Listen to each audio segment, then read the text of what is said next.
Chapter 52. What do you want? Qin Haodong asked, suppressing the anger in his heart.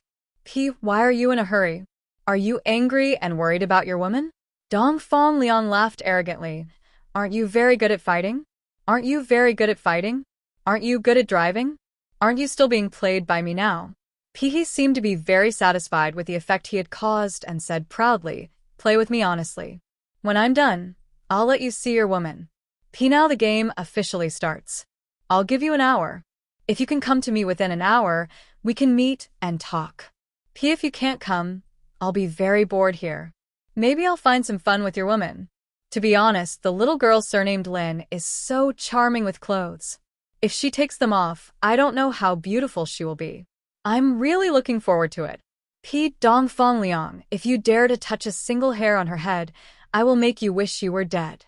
Qin Haodong roared, and his murderous aura was overflowing, scaring the people around him to stay away. Qin Haodong, don't scare me. It's useless. Dongfang Liang said, let's make a deal. If you come here within an hour, you can see your woman. After an hour, you can't.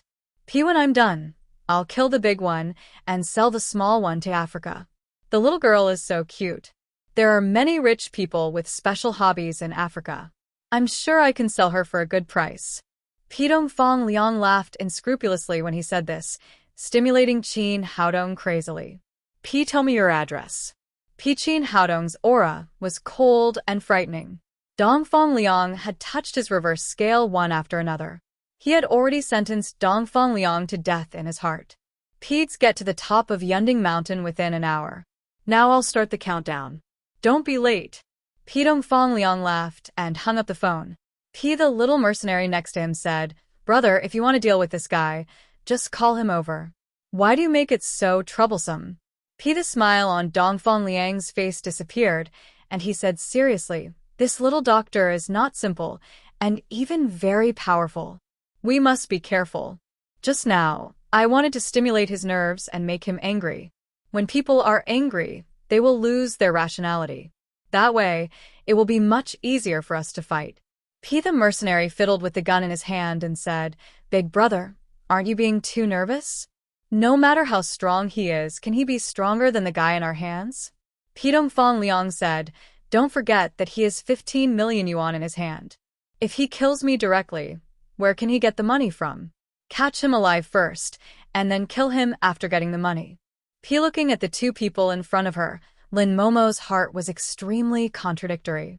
On the one hand, she hoped that Qin Haodong could come to save her and the little fellow as soon as possible. On the other hand, she was worried that Qin Haodong would be in danger.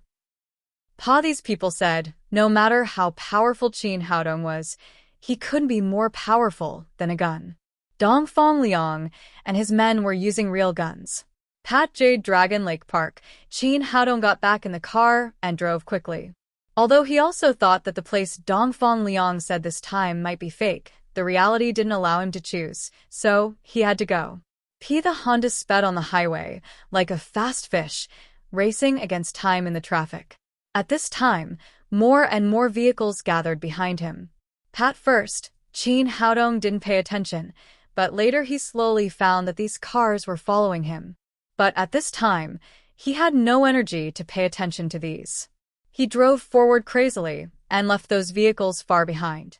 15 minutes later, he arrived at Mount Yunding. Just as he stopped the car, his cell phone rang. Qin Haodong, with your driving skills, you should run very fast. Have you arrived at Mount Yunding? Dongfang Liang said with a smile. I'm here. Where are you? I said I'm playing the game. There are still more than 40 minutes. Why are you in such a hurry? I just changed my position. Now you go back to the original road and go west. I'll tell you the specific location later. Remember, you must go west. Don't get the wrong direction. After Dongfang Liang finished, he hung up the phone again. Although it was very uncomfortable to be led by the nose, Qin Haodong had no choice but to get in the car again, ready to go in the direction Dongfang Liang said. But as soon as he turned the car around, 6 or 7 cars galloped over and surrounded him with a harsh braking sound. Bald middle-aged man jumped out of a Land Rover SUV, pointed to Qin Haodong in the car and shouted, "Cousin, this is the guy who took my car." Qin Haodong understood why so many cars were chasing him. It turned out that they were all called by this bald man. He got out of the car and was about to explain when he saw a young man jump out of the Land Rover. It was Zhang Daji, whom he had met in the military sanatorium a few days ago. Zhang Daji was also slightly stunned when he saw Qin Haodong, and then a grim sneer appeared on his face. Last time, Qin Haodong won a Korean ginseng worth tens of millions of yuan, and he was severely beaten up, which made him angry. But because of the power of the Nalin family, he did not dare to find trouble with Qin Haodong. But he didn't expect that he would meet Qin Haodong again today, and this guy had robbed his cousin's car, which made him very happy. The opportunity for revenge had finally come. Even the Nalin family could not say anything to send a robber to the Public Security Bureau. He took a few steps forward, looked at Qin Haodong proudly and said, "Qin, how dare you rob a car in broad daylight? Come with me to the Public Security Bureau." Qin Haodong said patiently, "I'm not robbing the car. I just borrowed it urgently. I will return it immediately after I use it, and I will compensate for all the losses." Zhang Daji sneered and said, "Borrowed it urgently? Who agreed to lend it to you? You cheated my cousin's car with a dog certificate. This is robbery." Zhang Daji, "I will definitely give you an explanation tomorrow, but I have something urgent to deal with now. You should get out of my way quickly." Seeing time passing by, Qin Haodong slowly lost his patience. Extremely urgent? Zhang Daji said with a hint of disdain. "You are just a little doctor. What kind of urgent matter can you have? Are you going to save the Earth? Do you think you are a Superman with a few moves? Why don't you wear your underwear outside?" I'll say it again. "Get out of here." Qin Haodong looked at the time again. It had been almost half an hour, but he didn't find any clue. He didn't know where Dongfang Liang was keeping Lin Momo and the little fellow. This made him very anxious, but Zhang Daji stopped him and kept talking. If he hadn't been surrounded by other cars, he would have rushed out. He wouldn't have talked nonsense here. "Boy, you still dare to be arrogant in front of me." Zhang Daji was full of confidence today. He had brought more than a dozen people with him. He waved his hand and shouted to the bodyguards behind him, "Teach him a lesson." These bodyguards didn't know how powerful Qin Haodong was. They thought it would be easy to deal with such a thin white face. They immediately swarmed up and scrambled to show off in front of their master. This time, Qin Haodong's eyes were red, and he was full of murderous intent. Every second was very important to him, so he would not hold back. With all his strength, these bodyguards didn't know what was going on. They flew out like scarecrows, wailing on the ground. Zhang Daji was shocked. His bodyguards had been specially trained, and their fighting power was far beyond that of ordinary people. He didn't expect that they were still vulnerable in front of Qin Haodong. The bald man was also startled. He was no longer as arrogant as before and hurriedly hid behind Zhang Daji. After dealing with these small fish and shrimp, Qin Haodong stepped in front of Zhang Daji and said with killing intent, "Tell your men to get out of the way. Hurry up." Zhang Daji shivered with fear. A strong urge to pee rushed to the top of his head, and he almost wet his pants. Don't mess around. I'm telling you, I've already called the police. They'll be here soon." He had indeed called the police on his way here. As soon as he finished speaking, 2 police cars quickly drove over. After the cars were parked, 7 or 8 policemen got out, led by Nalin Wuxia. Seeing Nalin Wuxia, Zhang Daji was relieved. His family was on good terms with the Nalin family. Although Nalin Wuxuang would protect this white face, Nalin Wuxia would certainly not. He knew this woman very well. She was hot-tempered and hated evil. She would definitely help him teach Qin Haodong a lesson today. Wuxia, you're finally here. This guy is lawless. He stole my cousin's car and even beat people. You must teach him a lesson. The bald man also said, "Yes, police comrade, he stole my car. We must arrest him." Nalin Wuxia happened to be on duty that day. The first case after she got to work was related to Qin Haodong. She saw him again, when it was almost time to get off work. She believed in Qin Haodong's character. She also knew that he had a Lamborghini Centenario, which was worth more than 40 million yuan. How could he rob such a broken Honda? There must be another reason. Qin Haodong, what the hell is going on? Can't you make less trouble for me? I don't have time now. I'll explain it to you later. Hurry up and ask them to get out of the way. I'm in a hurry to save people. Qin Haodong roared crazily and looked extremely anxious. Calmly, then did Nalan Wuxia realize that Qin Haodong in front of her was different. In the past, no matter what happened, no matter who he was facing, he was always smiling and calm. But now, he was like a devil, exuding a strong murderous aura. Zhang Daji said, Wuxia, you've seen how arrogant this guy is. Hurry up and catch him. Nalan Wuxia ignored him and asked Qin Haodong with concern, what on earth happened? Don't ask. There's no time to explain. Trust me and get out of the way. Qin Haodong turned his head and went back to the Honda. Wuxia, he's too arrogant. He doesn't take the police seriously at all. Zhang Daji wanted to take the opportunity to make Qin Haodong hate him, but Nalan Wuxia turned back and shouted, get out of the way. Make way for him. Zhang Daji didn't expect this result. He was confused and didn't know what was going on. Wuxia, are you sure you're not mistaken? He stole my cousin's car. Don't you understand what I said? If you don't get out of the way, I'll arrest you for obstructing official business.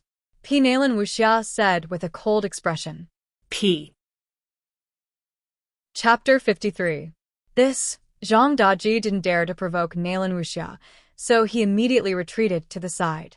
However, he was not willing to let Qin Haodong go, so he secretly poked the bald man next to him. The bald, middle-aged man immediately understood. No matter who Nalan Wuxia was, she was a policeman after all, and he was the victim who lost his car.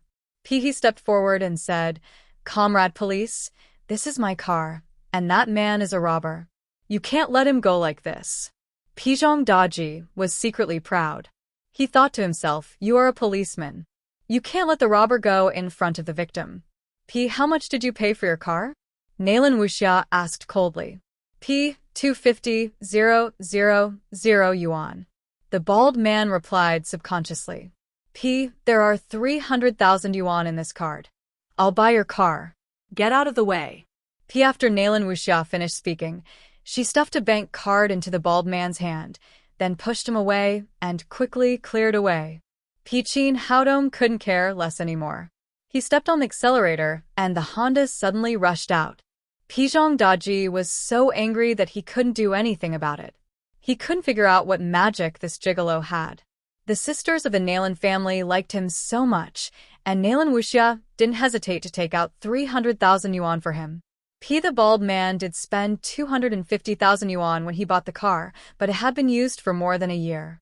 At most, he could sell it for 200,000 yuan. Now he got 100,000 yuan more. He was so happy that he couldn't close his mouth. Naturally, he wouldn't say anything. Qin Haodong once again drove to the limit. After driving for less than 5 minutes, the mobile phone next to him rang. He slowed down the car and answered the mobile phone with no expression on his face. Upon the other side of the phone, Dongfang Liang was still arrogant. Qin Haodong, how is it? Is this game fun? You don't want to tell me this, do you? Qin Haodong said coldly. Of course not. I just want to tell you that we are here at Jade Dragon Lake again. Come here quickly. By the way, there are still 20 minutes left. You have to hurry up, or you'll see a beautiful undressing picture in 20 minutes. After Dongfang Liang finished speaking, he hung up the phone. Qin Haodong stepped on the brake and stopped the car in the middle of the road, causing a burst of curses from the vehicles behind. This feeling of being led by the nose made Qin Haodong crazy, but he couldn't find where the enemy was. He was sure that the address given by Dongfang Liang was fake. This guy was playing with him. If he kept tossing and turning like this, he would not be able to save Lin Momo and the little fellow. He had to find a way. Realizing that he had indeed been too impulsive during this period of time and had lost his original rationality and thinking, he took a deep breath and tried to calm himself down. He began to think about how to solve the predicament in front of him. Time ticked by, his heart suddenly jolted. When he was in the cultivation world, he had once obtained a secret technique called the blood drawing technique from a sect called the blood sect. This secret technique only had one function, and that was to quickly find the person who was related to one's bloodline. Because he had never used it before, he had almost forgotten about it. Although he was now reborn in a body, the power of the soul contained in the bloodline still belonged to his previous life. He didn't know if he could establish a connection with the little fellow through the blood drawing technique. Thinking of this, he bit his fingertip fiercely and performed the blood drawing technique. After the blood flowed out of his index finger, it miraculously did not flow down, but floated up and suspended in the air. Chin Haodong made another gesture and flicked the blood ball in the air. With a burst of red light, the little fellow suddenly appeared in the blood ball. It's done. There was a burst of ecstasy in his heart.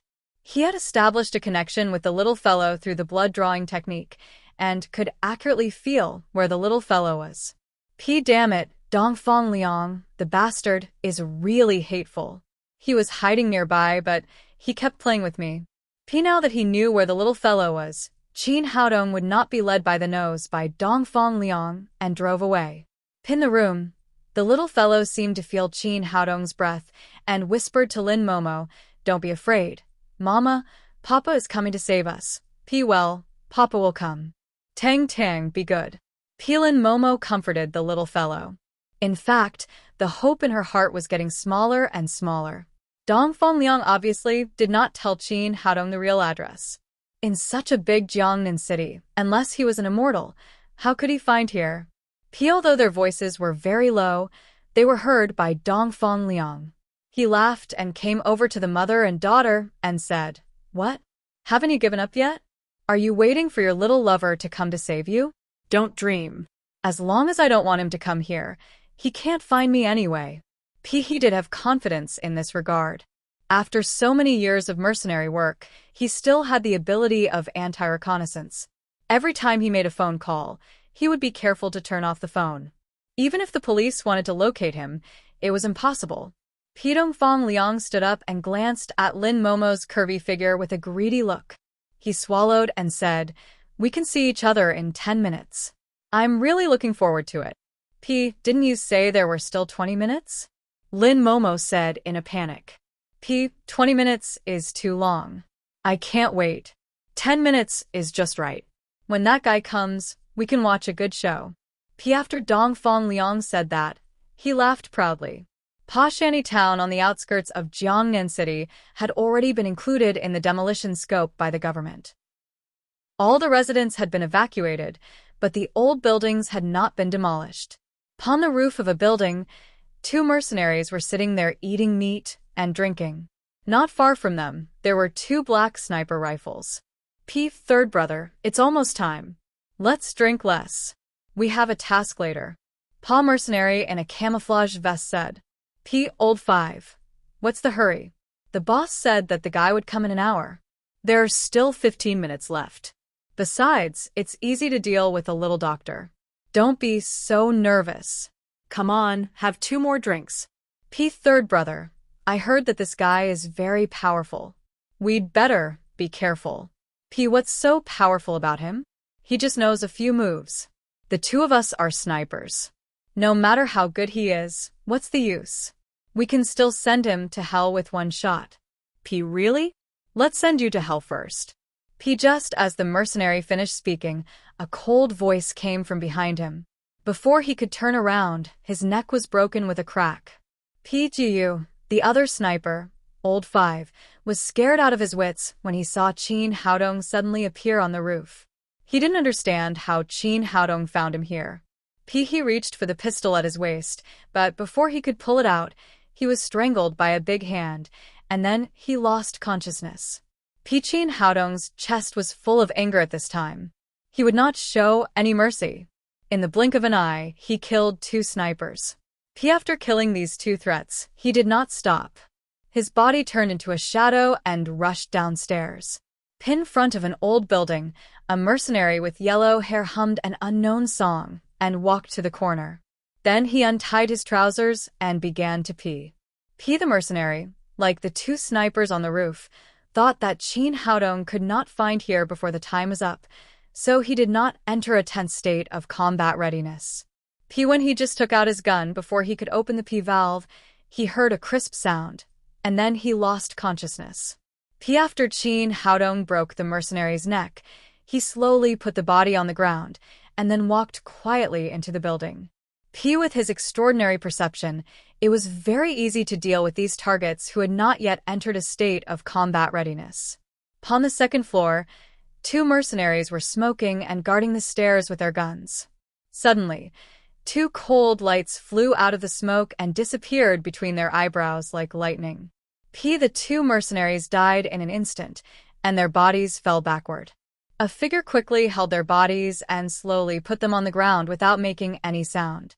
Qin Haodong shot the two mercenaries with silver needles. He calculated that Dongfang Liang had brought a total of 8 mercenaries. He had now killed 5, and there were 3 left. Upon the third floor, 3 mercenaries were fighting. P-Lord. The little mercenary who had just followed Dongfang Liang said excitedly, "The boss said that in a few minutes, the little girl will be on the bed. After that, it will be our turn. Now let's play cards, and whoever wins will be the first to be on the bed after the boss." Pa mercenary beside him said, "Great, I began to drool after seeing the little girl yesterday, and now I can finally satisfy my craving." As soon as he finished speaking, before the obscene smile on his face faded, his eyes suddenly turned over and he fell straight back. "P, old 6, what's wrong with you?" P the other 2 mercenaries had already felt that something was wrong, but before they could react, Qin Haodong had grabbed their necks and smashed their heads into smashed watermelons. In the room, Dongfang Liang drove the little mercenary out and then took off his coat, revealing his strong muscles. He looked at Lin Momo, who was huddled in the corner with the little fellow, and laughed. "Little girl, don't have any hope. Your little man is a man, not a god. He can't find here." Although the little fellow was a little afraid of Dongfang Liang, she couldn't help saying, "Big bad guy, nonsense. Papa will come to save us." Little girl, you are still too naive. I played your father like a dog, and he is running around on the road. If you don't believe me, I can call him now. After that, Dongfang Liang turned to look at Lin Momo and said with an obscene smile, "Call him, and let him hear how his woman will feel later." After that, he touched the mobile phone on the table and dialed Qin Haodong's phone number. After the phone was dialed, a series of crisp ringtones rang at the door. Dongfang Liang was startled and quickly turned to look at the door. Who? Who is at the door? Soon as he finished shouting, he heard a loud bang, and the door was directly kicked open. A tall and straight body, like a javelin, appeared at the door. Behind him was the afterglow of the setting sun. Under the golden sunlight, he looked like a god descending from the sky. Chapter 54.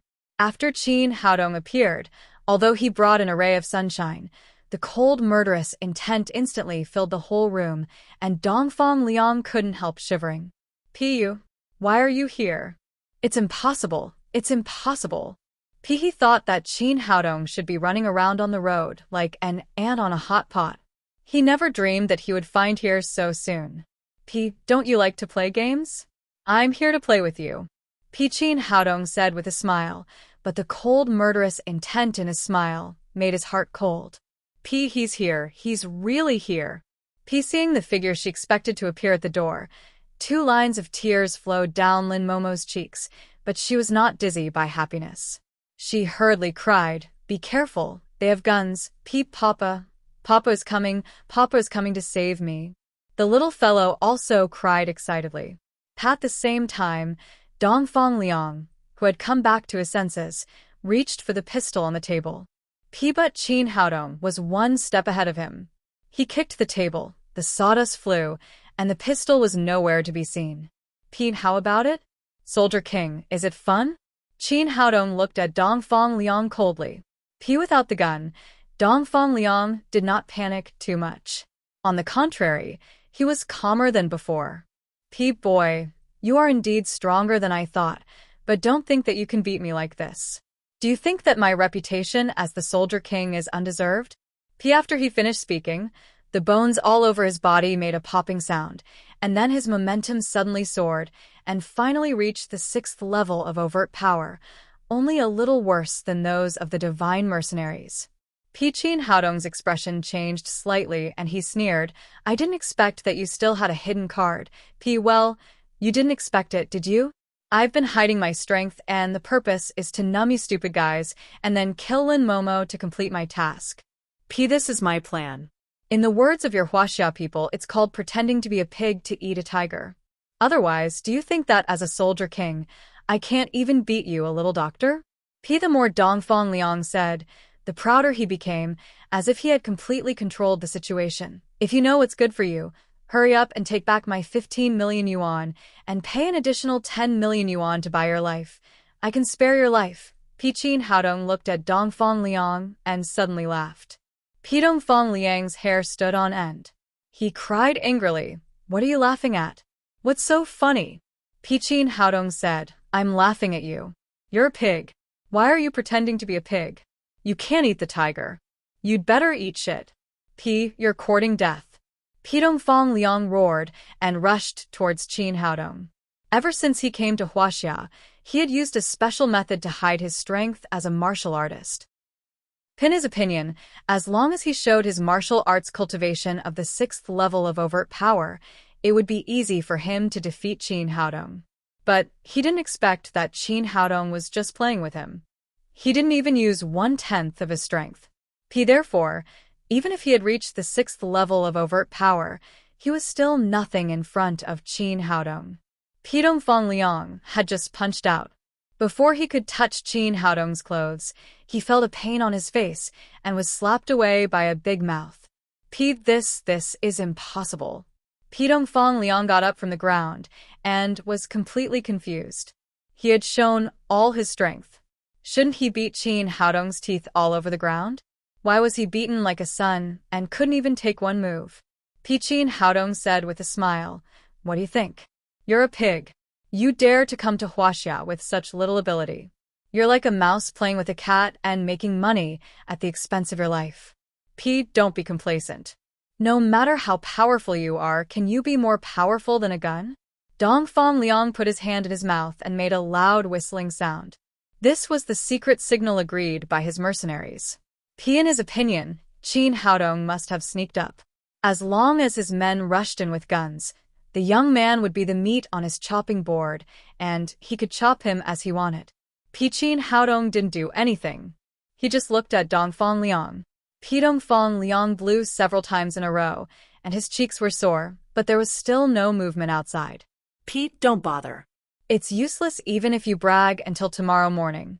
Your subordinates have already reported to the King of Hell. They're just waiting for you. What? Did you kill them all? Dongfang Liang couldn't believe it was true. I'll fight with you. He shouted and rushed to Qin Haodong, but suddenly changed direction halfway and rushed to the door. Dongfang Liang was not stupid. He knew that today's situation was hopeless. If he continued to fight, he would only die, so he chose to run away directly. But Qin Haodong would not let him go. He flicked his fingers and 2 silver needles shot into his legs like lightning.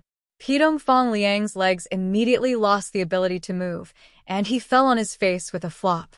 Qin Haodong strode over and kicked him directly into the air. He hit the ceiling hard and then fell to the ground, spitting out mouthfuls of blood. Seeing that Dongfang Liang was half dead and couldn't run anymore, Qin Haodong went over and tore the ropes on Lin Momo and the little fellow. Haodong. Lin Momo threw herself into Qin Haodong's arms. She just wanted to lie in a man's arms like this, so that she would feel safer. Mama, I want to hug Papa, too. The little fellow's cry pulled Lin Momo back from her thoughts, and she quickly pushed Qin Haodong away with blushing cheeks. Papa, hug me. The little fellow shouted, and stretched out her 2 chubby little hands. Qin Haodong picked her up at once. Papa, it's great. I knew you would come to save me and Mama. The little fellow said, and kissed him on the face. Papa, that big bad guy bullied me and Mama. You have to avenge us. Qin Haodong was relieved when he rescued Lin Momo and Tang Tang. He handed the little fellow to Lin Momo and said, "Take Tang Tang to the door and wait for me, Pa Emperor Greenwood." He had been fooled by Dongfang Liang for such a long time, so he couldn't let it go easily. However, he didn't want the little fellow to see too bloody a scene, so he asked Lin Momo to take her out first. Lin Momo also knew what he was going to do and said, "Well, Tang Tang and I will wait for you outside." After the mother and daughter went out, Qin Haodong stepped in front of Dongfang Liang, squatted down and looked at him, saying, "How is it? Do you feel good? Pu, what are you going to do?" At this time, Dongfang Liang's eyes were full of panic and helplessness. He tried to stay away from Qin Haodong, but his legs had lost the ability to move. No matter how he struggled, he couldn't move at all. Don't you know what I'm going to do?" Qin Haodong said coldly. "I've told you that if you dare to touch a hair of theirs, I'll make your life worse than death." But I really didn't touch their hair," Dongfang Liang said in a trembling voice. Well, good, very smart," Qin Haodong said, and smiled at him. Dongfang Liang also wanted to smile, but his smile was uglier than crying. Since you are so smart and like to play games, let's continue to play games." As Qin Haodong said, he grabbed Dongfang Liang's left hand and said with a smile, "Guess which finger I will crush?" Dongfang Liang's face changed greatly, and he immediately begged, No, please let me go, I won't dare to do it again. You really don't cooperate. It seems that I can only play by myself." Qin Haodong grabbed Dongfang Liang's index finger and squeezed it hard. There was a sharp sound of bone cracking, and then Dongfang Liang let out a heart-wrenching scream. The 10 fingers were connected to the heart. This kind of pain was not something that ordinary people could bear. He fainted directly. But in the hands of Emperor Greenwood, it was an extravagant hope for him to die. Dragons have reverse scales. Touch them and you will die. Dongfang Liang, who was reckless, touched 2 of Qin Haodong's reverse scales together, so he must bear the anger of Emperor Greenwood. With a flick of his finger, Dongfang Liang immediately woke up. He looked at Qin Haodong as if he was looking at a devil and cried out in horror, Please kill me. Kill you? It's not that easy. Don't you like to play games? We have just started, and we haven't had enough yet." Then Qin Haodong crushed Dongfang Liang's thumb again. He used Greenwood Genuine Qi to protect Dongfang Liang's Heart Meridian and Mudpill Palace, so it was impossible for him to faint. In order to prevent scaring the little fellow outside the door, he also hit Dongfang Liang's mute acupoint. After many means were used, Dongfang Liang twitched all over and looked ferocious, but he couldn't make a sound. Now he finally knew what it meant to be worse than death. Soon, Qin Haodong crushed all his fingers, and the anger in his chest finally dissipated a little. He raised his hand to unlock Dongfang Liang's mute acupoint, and asked with a smile, "How is it? Is it fun?" Devil. You are the devil, kill me quickly." Dongfang Liang was exhausted at this time, and said weakly, You are so boring. Didn't you have a good time with me just now?" Qin Haodong said, "Since you don't want to play games, then answer my question. Who hired you to kill Momo?" If he didn't find out who was behind the scenes, he always felt like being stabbed in the throat and couldn't sleep well. I don't know." Oh, you are so stubborn. It seems that you still haven't had a good time." No, it's really not. Dongfang Liang said quickly. "That person hired me on the deep web. Later, he only contacted me by phone. We never met, let alone know who he is. This person is very cautious. He calls with voice-changing software. I don't even know whether he is a man or a woman." Qin Haodong saw that Dongfang Liang did not lie, so he stopped asking and said, "In this case, let's continue playing games." He raised his right hand and said, "Guess how many teeth I can knock out with this slap." No, please don't play anymore. I'm begging you. Either you kill me, or you call the police." Dongfang Liang was completely frightened. Qin Haodong didn't stop. He slapped Dongfang Liang in the face, causing blood to splash and teeth to fly. Idiot, this slap of mine is obviously going to break all your teeth." Qin Haodong seemed not satisfied with Dong Liang's performance and said, "My teeth are gone. What do you think we should play next?" P. Chapter 55. Demon, kill me. Quickly kill me. Dong Liang's face was full of horror. Yellow liquid flowed out of his lower body, and the room was suddenly filled with a foul smell. I'm so screwed. I piss my pants just like that. Qin Haodong suddenly losing interest in continuing to play. He poked Dong Liang's heart with one finger and ended his life. Just as he was about to leave, a melodious music sounded. Turning his head, he saw Dong Liang's mobile phone ringing in a corner. He picked up the phone and glanced at it. The screen showed employer number 108. This immediately made his heart skip a beat. The call might be from the mastermind behind the scenes. Qin Haodong thought that he might be able to find that person through this phone call, so he pressed the answer button without hesitation. After the phone was connected, he heard the other side said eagerly, "Dong Liang, kill that woman quickly. The Lin family has called the police. Now the whole Jiangnan city is looking for you. Don't play with fire." Sure enough, this call was from the mastermind behind the scenes. Qin Haodong wanted to get more information, but he was afraid that if he said too much, there would be loopholes and arouse the other party's suspicion. All right, I'll kill her now. Qin Haodong's voice was exactly the same as Dong Liang's. As an immortal emperor in the cultivation world, he still had some tricks to change his voice. After killing him, do as we agreed, and I will transfer the rest of the money to your account. Trace of regret rose in Qin Haodong's heart. Dong Liang killed him too early. If he had known this, he would have asked him about the follow-up plan. Don't worry, I'll get it done. After Qin Haodong finished speaking, the other party immediately hung up the phone. He felt that something was wrong, but he could not put his finger on it. On a yacht on the Qinglong River in Jiangnan City, a young man in his 20s stood on the deck, holding the latest fruit mobile phone in his hand. His face was gloomy and scary. After making the call, he threw the phone into the Azure Dragon River without hesitation. Son, why did you throw the phone away? A middle-aged woman walked out of the cabin. Things have been exposed. That idiot Dong Liang is dead. The young man said with a gloomy look. How is that possible?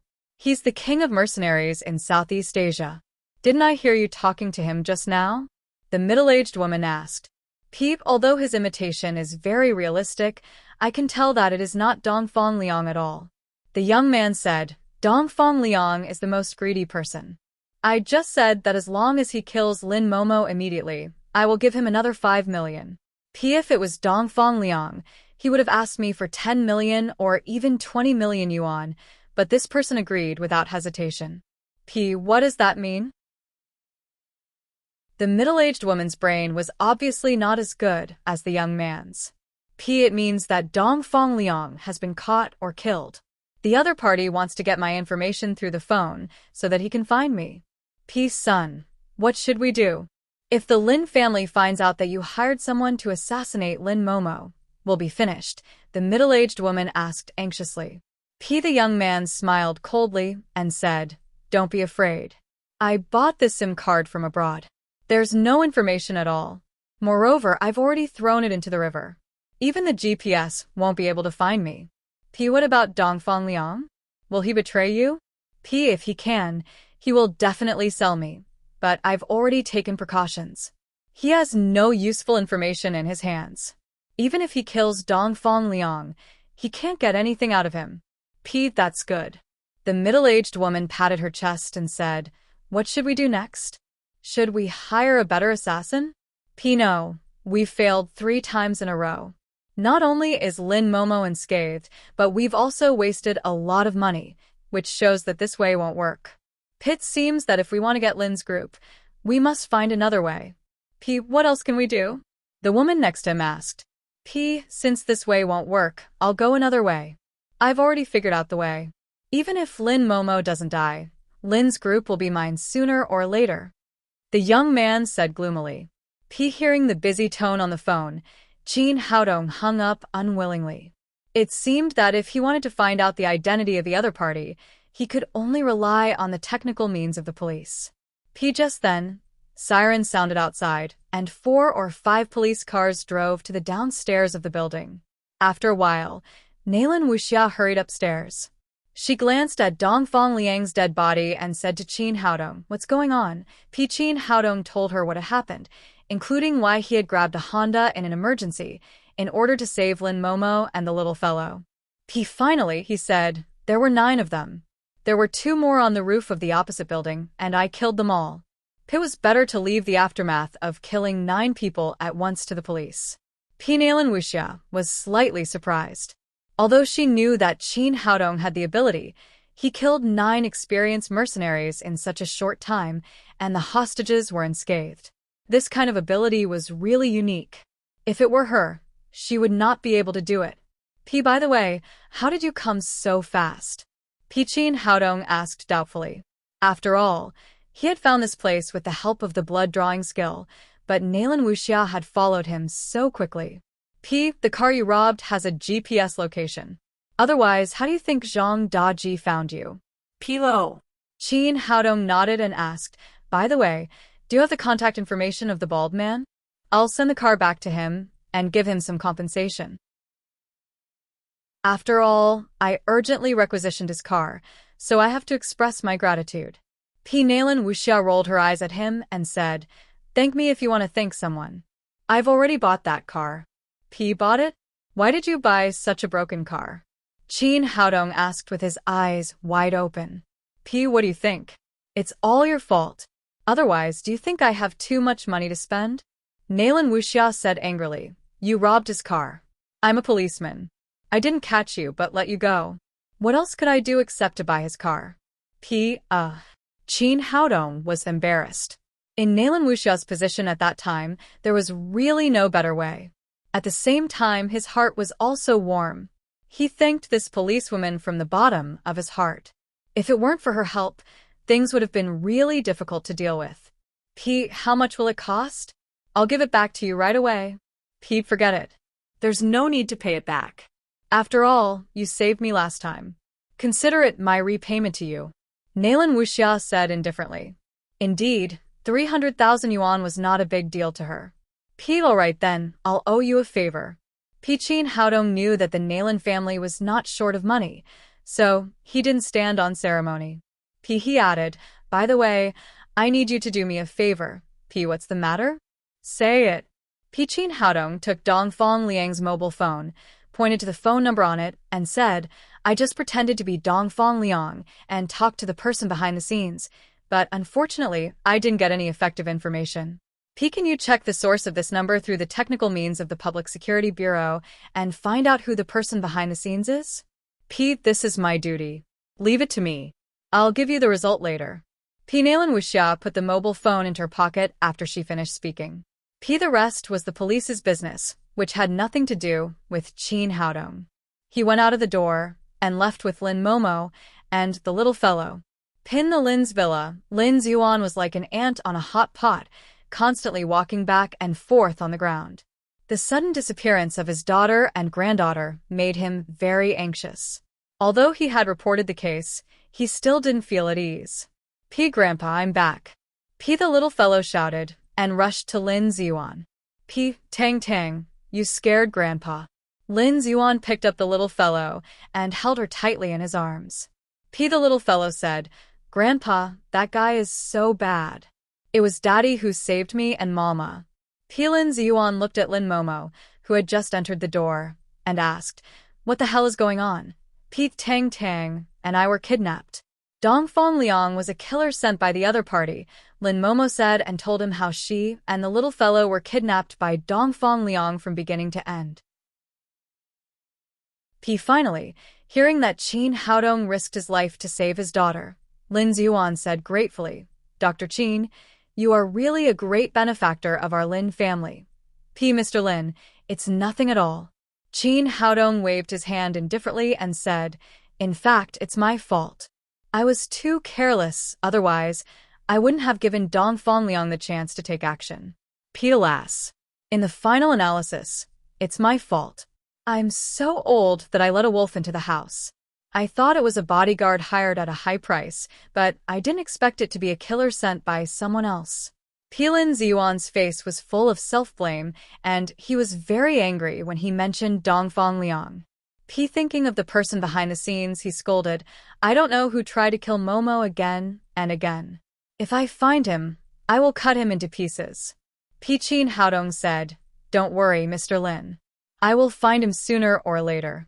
Pilin Ziyuan sighed and said, But if we can't find that person, Momo will be in danger.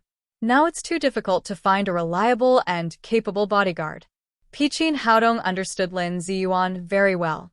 Although all the rich people had a group of bodyguards around them, these people could scare ordinary people at ordinary times. If they were really asked to face a killer, few of them could do it. Mr. Lin, don't worry about the bodyguard. Leave it to me. I will find some capable and reliable bodyguards for Momo by tomorrow at the latest. Pilin Momo asked, Haodong, is what you said true? With the financial resources and connections of Lin's group in Jiangnan, they couldn't find suitable bodyguards. Qin Haodong was just a senior student. It was hard to imagine where he could find bodyguards. I wanted to give you a surprise, but now it seems that I can't. Qin Haodong told her from beginning to end about the subduing of the divine mercenaries and the establishment of a security company. Finally, he said, I will prepare some healing elixirs tomorrow.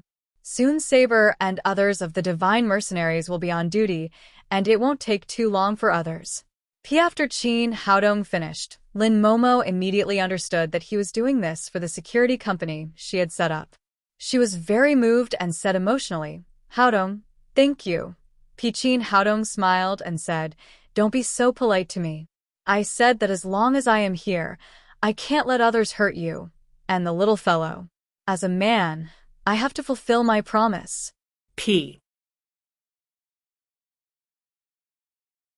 Chapter 56.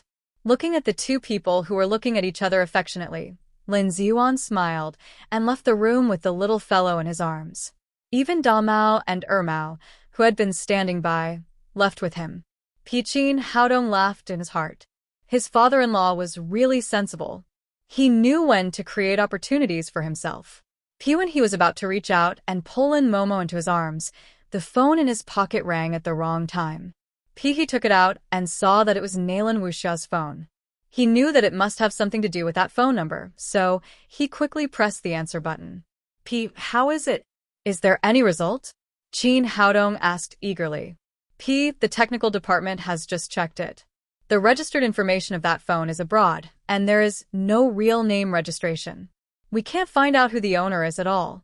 What about the signal location? Do you know where this person is now?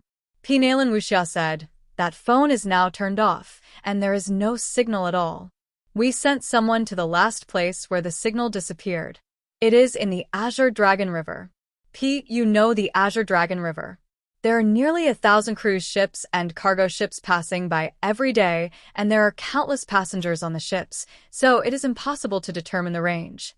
I am guessing that when you were talking to that person, he must have sensed something, so he threw the phone into the river. Damn it, it's too cunning. Qin Haodong said angrily. Naylan Wuxia said, The other party had made full preparations before he took action, and gave us very few clues. This kind of thing can't be rushed, so we can only take it slowly. Qin Haodong had no choice but to hang up after chatting for a while. Although the relationship between him and Lin Momo had been very warm these days, he was still driven out at night. He couldn't help but sigh secretly. It seemed that the dream of sleeping together was still a certain distance away. The next day, Qin Haodong and Lin Momo sent the little fellow to kindergarten together. The little fellow had completely come out of the shadow of yesterday and was singing Ouyang Shanshan's songs happily. After singing, she said, Papa, Wang Xiaoming has an autographed photo of Ouyang Shanshan. When can I have one? Lin Momo said, Tang Tang, you are still young. You can't chase stars so early. But I like Ouyang Shanshan. I want her autograph. The little fellow had a pitiful look on his face, which made people want to dote on him. Moreover, in his opinion, his father was omnipotent and would definitely be able to satisfy her request. Qin Haodong couldn't bear to refuse his daughter, so he said, "Tang Tang, be a good girl. I'll get you one in a few days. Papa is the best to me." The little fellow kissed Qin Haodong on the face and jumped into the kindergarten after parking the car. Lin Momo said to Qin Haodong, "You spoil him too much. Where can we get photos?" That's all Tang Tang's request. As her father, of course, I have to satisfy it. If you really can't do it, you can go to Taobao. Everything is for sale there. Qin Haodong didn't leave with Lin Momo. Instead, he drove to the wholesale market. An hour later, he walked out of the market with a large woven bag filled with medicinal herbs.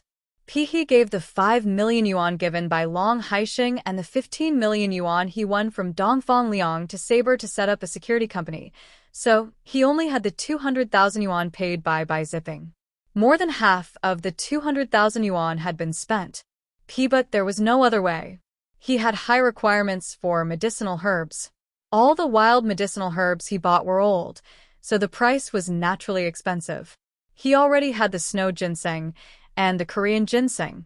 Otherwise, even if he spent all the 200,000 yuan, it would not be enough. After returning home, he began to refine the spirit culturing pill. Compared with others, it was much simpler for him to refine the pill.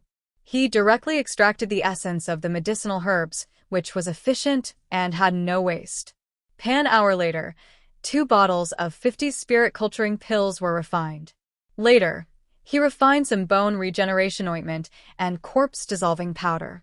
The bone regeneration ointment was a kind of healing medicine, so it was essential to keep some around, while the corpse dissolving powder was used to deal with Dongfang Liang's situation. He couldn't always let the police deal with the aftermath in the future, and some things were inconvenient for others to know. After refining the pills, he drove directly to the residence of the divine mercenaries. After entering the house, he gathered Saber and the others together, took out the spirit culturing pill, and gave it to each of them. He said, "Take this pill, and your injuries will be healed immediately, and your cultivation will have a breakthrough. Thank you, boss." Saber and the others were overjoyed. They immediately sat cross-legged and took the spirit culturing pill. Qin Haodong stayed with the 6 of them. On the one hand, he protected them, and on the other hand, he helped them break through. Among these people, Saber's cultivation was the most profound. With the help of the spirit culturing pill, he soon reached the peak of the 7th level of overt power and was moving towards the 8th level of overt power. However, the bottleneck of each level was extremely difficult to break through. Otherwise, there would not be so few warriors in Jianghu. Saber tried several times in a row, but he still could not cross the last barrier. Qin Haodong came behind him, raised his hand and pressed the Baihui point on the top of his head, and shouted, "Break." Saber suddenly felt a pure genuine qi injected into his body and rushed to the bottleneck with his genuine qi. Then there was a click in his ear, and his momentum suddenly rose. The 8th level of overt power. I finally broke through. There was a burst of ecstasy on his face. Qin Haodong said lightly, "Don't be happy too early. Calm down and consolidate your cultivation." Saber quickly calmed his mind and used the power of the small strengthening pill to consolidate the cultivation that he had just broken through. Later, Qin Haodong helped Battle Axe and Whip to complete their breakthroughs. In less than an hour, there were 6 more masters in the world at the 8th level of overt power. After another half an hour, Saber and the others all finished their cultivation and stood up with a happy face. Boss, thank you so much. From now on, the 6 of us will be at your disposal. They were now grateful and respectful to Qin Haodong. Before they were injured, they had been stuck in the 7th level of overt power for a period of time and couldn't find a way to break through. They didn't expect to meet Qin Haodong after they were injured, who not only cured all their injuries, but also improved their cultivation a lot. Qin Haodong said, "Now I have an important task for you. Go to Lin's group immediately and take charge of the security work there. Tell you the truth, Lin Momo, the president of Lin's group, is my woman. You must ensure her safety." Saber said, "Don't worry, boss. As long as our divine mercenaries are there, no one can hurt Miss Lin." Well, I'll take you there now. First, ensure Momo's safety, and then slowly start to straighten out the company's security. This is also the first business of our security company. We must do it well. P. Saber and the others nodded. This was the easiest task for the top 3 mercenary groups in the world. Moreover, they were now all warriors at the 8th level of overt power. After everything was arranged, Qin Haodong rushed to Lin's group with the 6 people. Lin's group. 10 green SUVs sped up. After a harsh braking sound, 30 uniformed security guards jumped out of the cars. In front of these security guards was a middle-aged man in a suit with a cigar in his mouth. His hair was slicked back and shiny, and his face was treacherous and unruly. After getting off the car, the man with slicked-back hair strode to the gate of Lin's group.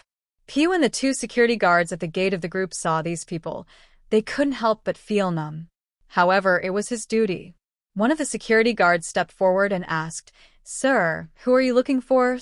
Before he finished speaking, a security chief behind the man with slicked-back hair came over and slapped him in the face.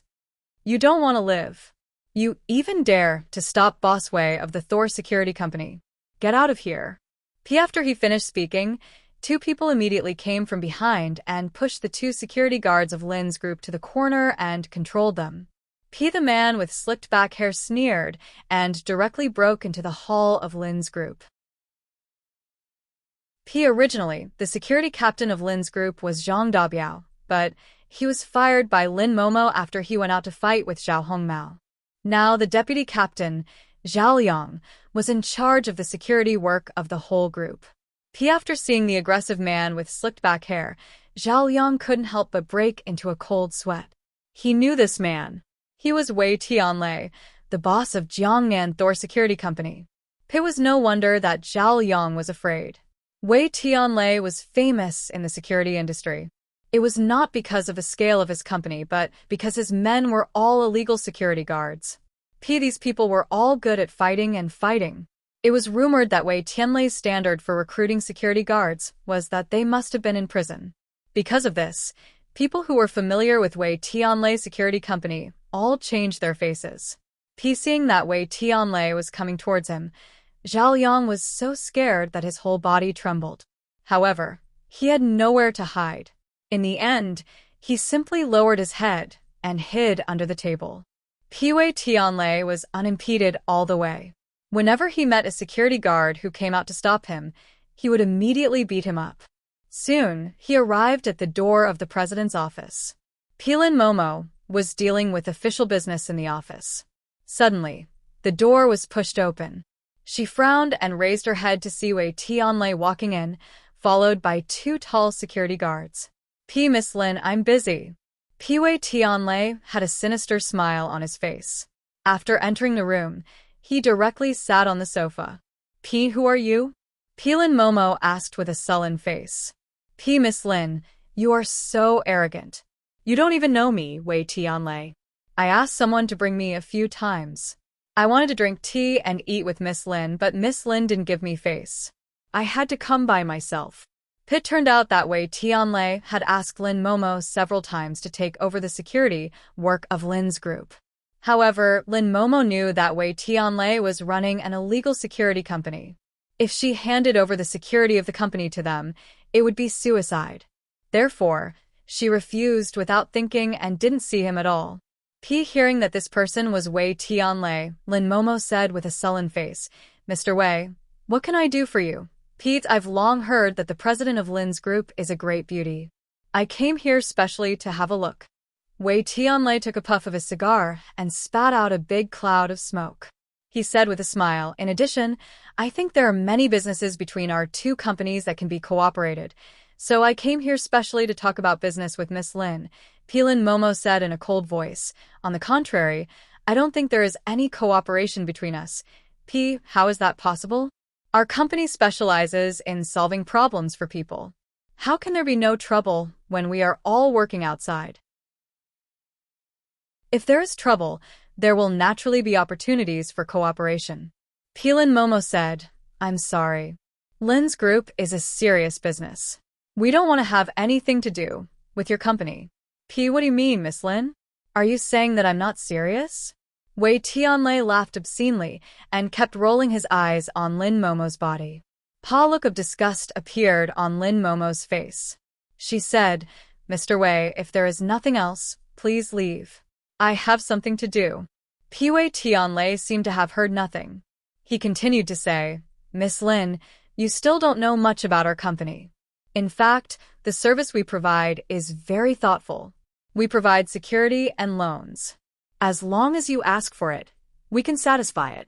The price is also cheap and fair."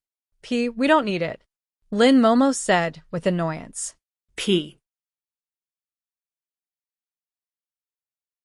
Chapter 57.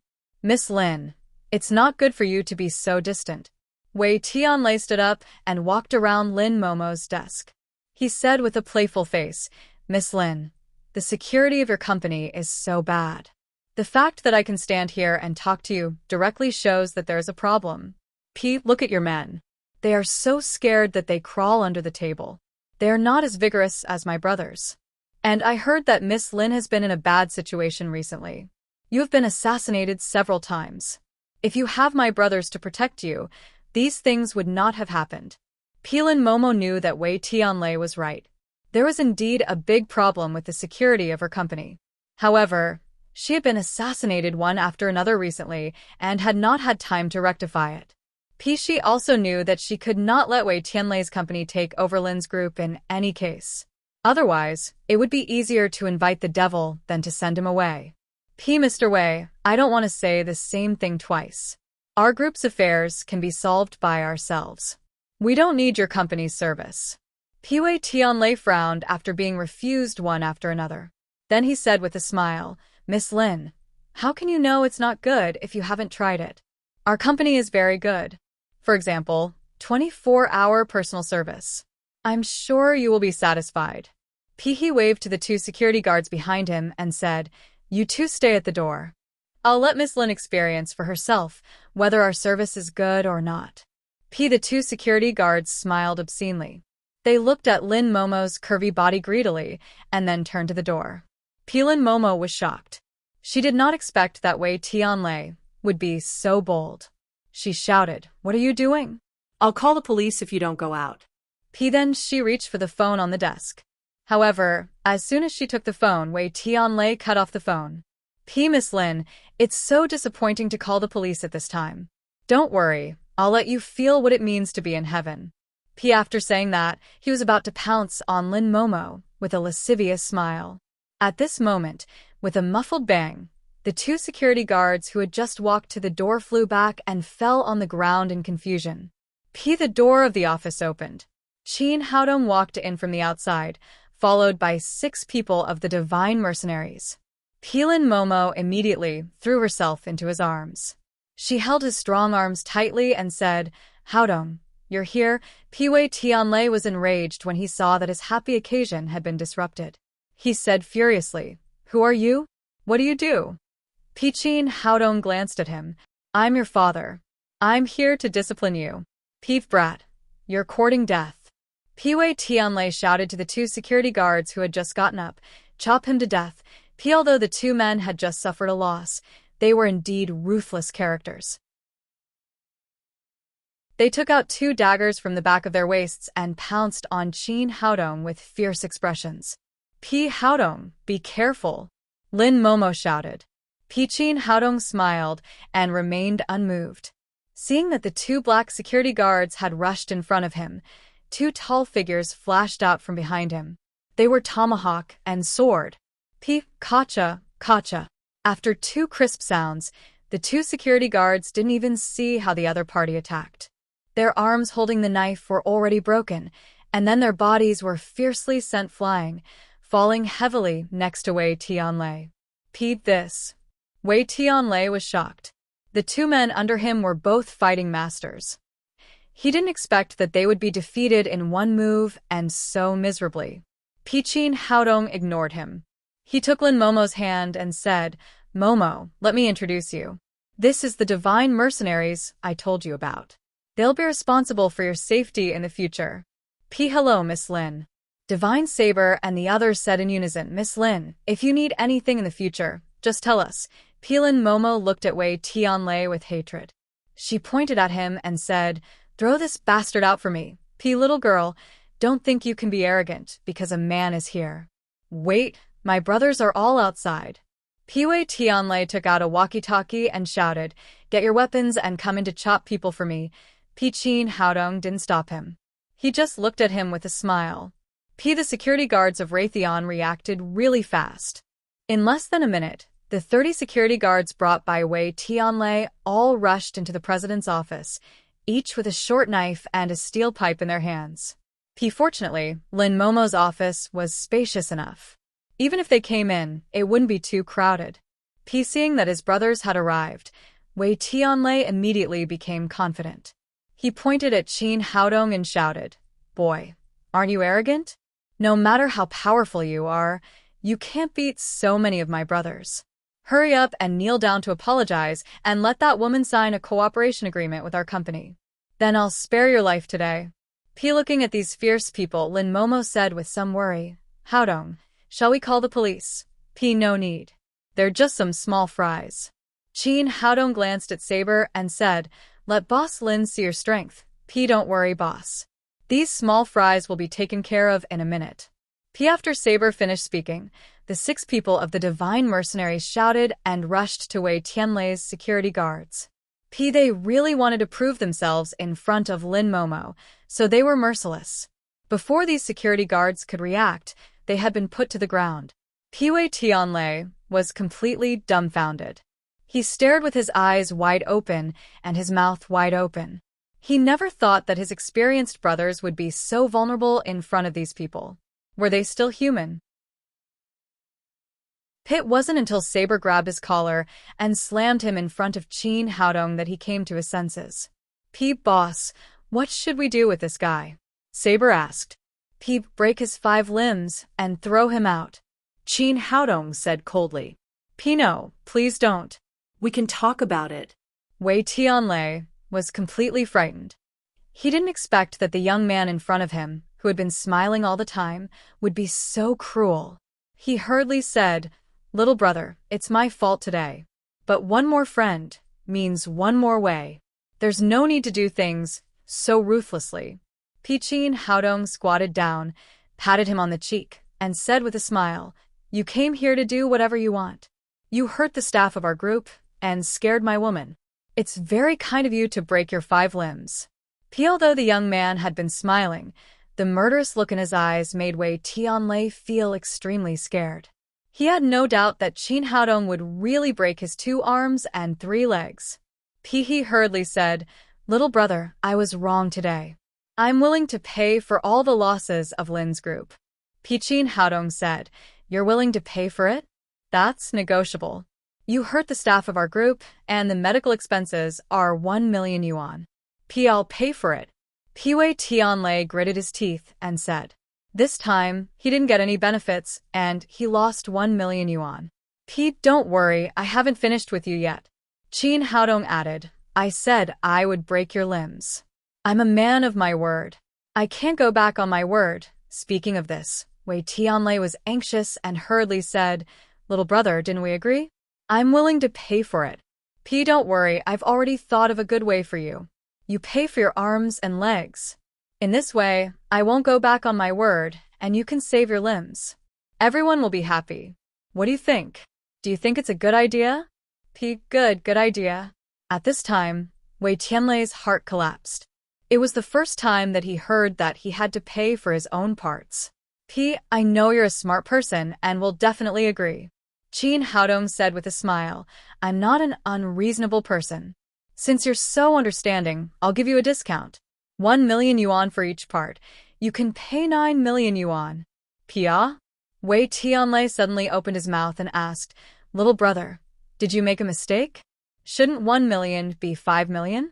Qin Haodong said with a playful face, "It's my fault that I didn't make it clear to you. 1 million yuan for ordinary parts, 5 million yuan for important parts, and 9 million yuan in total. This is too expensive, isn't it?" Wei Tianlei said with a bitter face. It doesn't matter. I'm a reasonable person.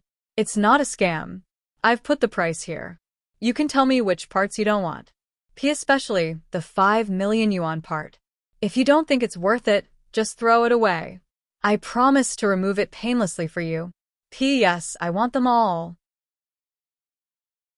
Pei Tianlei had 5 concubines outside. How could he be willing to give up his second master? Not to mention 5 million yuan, even if it was 10 million yuan, he would buy it back.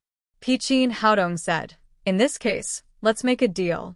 We'll give the money and the goods at the same time. Pei Tianlei had no choice but to take out his checkbook and write a check for 10 million yuan to Qin Haodong. After Lin Momo confirmed that there was no mistake, Qin Haodong patted Wei Tianlei on the shoulder and said, the money and the goods are settled. Get out of here. Wei Tianlei felt as if he had been pardoned. He took his men and ran out of Lin's group. Not long after Zhao Yang crawled out from under the table, he saw Wei Tianlei and his men running out. He was extremely curious and didn't know what had happened. After these people left, Saber said to Qin Haodong, Boss, isn't it too easy for that bastard? Easy? Qin Haodong sneered and said, I've just broken his kidney qi. It's useless to take it back. He can only serve the emperor in the palace for the rest of his life. Lin Momo was slightly stunned and understood what he meant. She said in a low voice, You're so bad. Qin Haodong said, He dared to bully my woman. It's good enough that I didn't kill him. After the matter was settled, Lin Momo began to deal with the security of the group. She appointed Saber as the captain of the security team and Sword as the deputy captain. Zhao Yang and the other security guards were all fired. Anyone who dared to stop Wei Tianlei would stay and be given a generous bonus. While Lin Momo was busy, Qin Haodong's cell phone rang. It was Nailin Wuxia. He pressed the answer button and asked, Officer Nailin, is there any progress on that case? No, we have a new case that needs your help. Come here quickly. So urgent? Well, I'll be right there. Qin Haodong agreed immediately. After all, Nailin Wuxia had helped him several times in a row. Now that she was in trouble, he had to help her. Come quickly. I'll wait for you at the crime squad. Nailin Wuxia hung up the phone. With the help of the divine mercenaries, Qin Haodong no longer worried about Lin Momo's safety. After making some arrangements, he drove to the crime squad.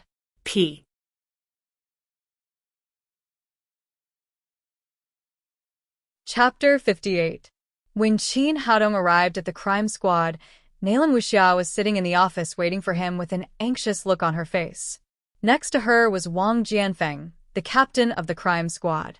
After seeing Qin Haodong enter the door, Nailin Wuxia said with joy, Dr. Qin, you're here. Wang Jianfeng said, Little Qin, I'm sorry to trouble you again, but this case is very important. We really can't find a better way, otherwise we wouldn't have asked you to help. Captain Wang, you're welcome. Just tell me what you need.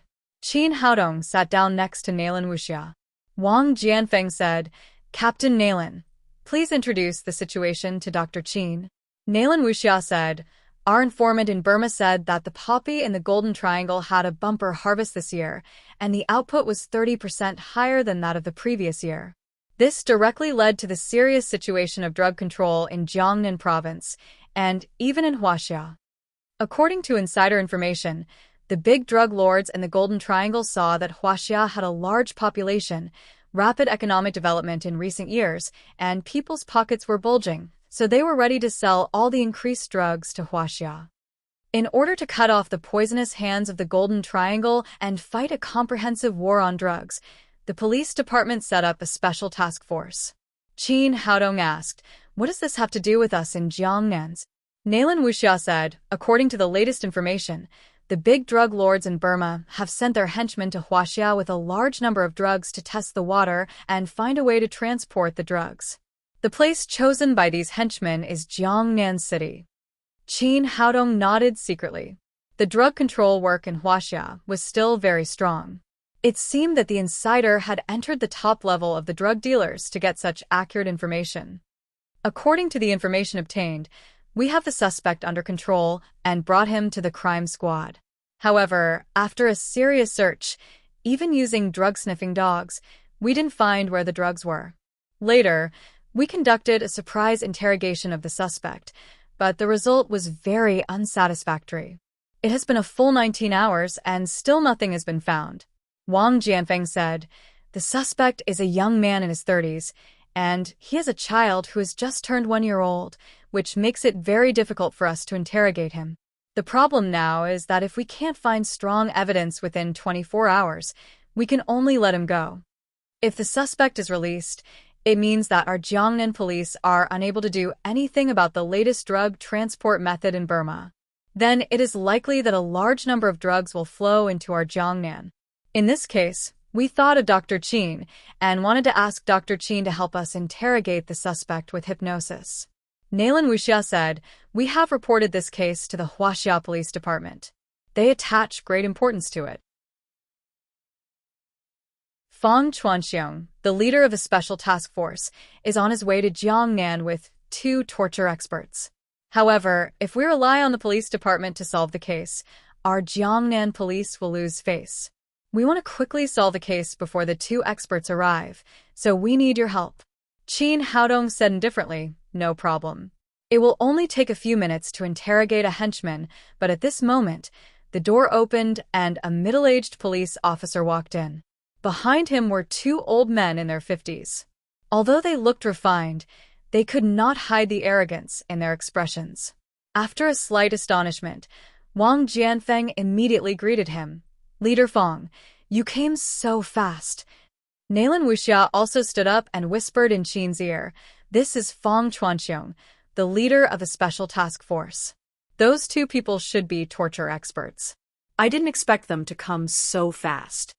After a few simple polite words, Fang Chuanxiong sat down and said, "Captain Wang, how is the case going?" Wang Jianfeng said with some embarrassment, "There is no progress. No drugs were found, and the suspect is very tight-lipped. There is no breakthrough yet." Fang Chuanxiong frowned, looked at his watch and said, "The case has passed for 19 hours. Why is there no result at all? How do you do your criminal investigation work?" Wang Jianfeng's cheeks were red. However, Hong had nothing to say. As the saying went, a higher official could crush a lower official. Moreover, Fang Chuanxiong was not only 1 level higher than him, but also 1 level higher than the director of the Jiangnan Public Security Bureau. Besides, it was true that he failed to solve the case quickly, so he could only listen to what Fang Chuanxiong said. At this time, a tall and thin expert wearing glasses said, "Leader Fang, you can't blame them. Jiangnan is a small place. The police have little experience in handling cases, and their level is low. It's normal that they can't solve such a big case."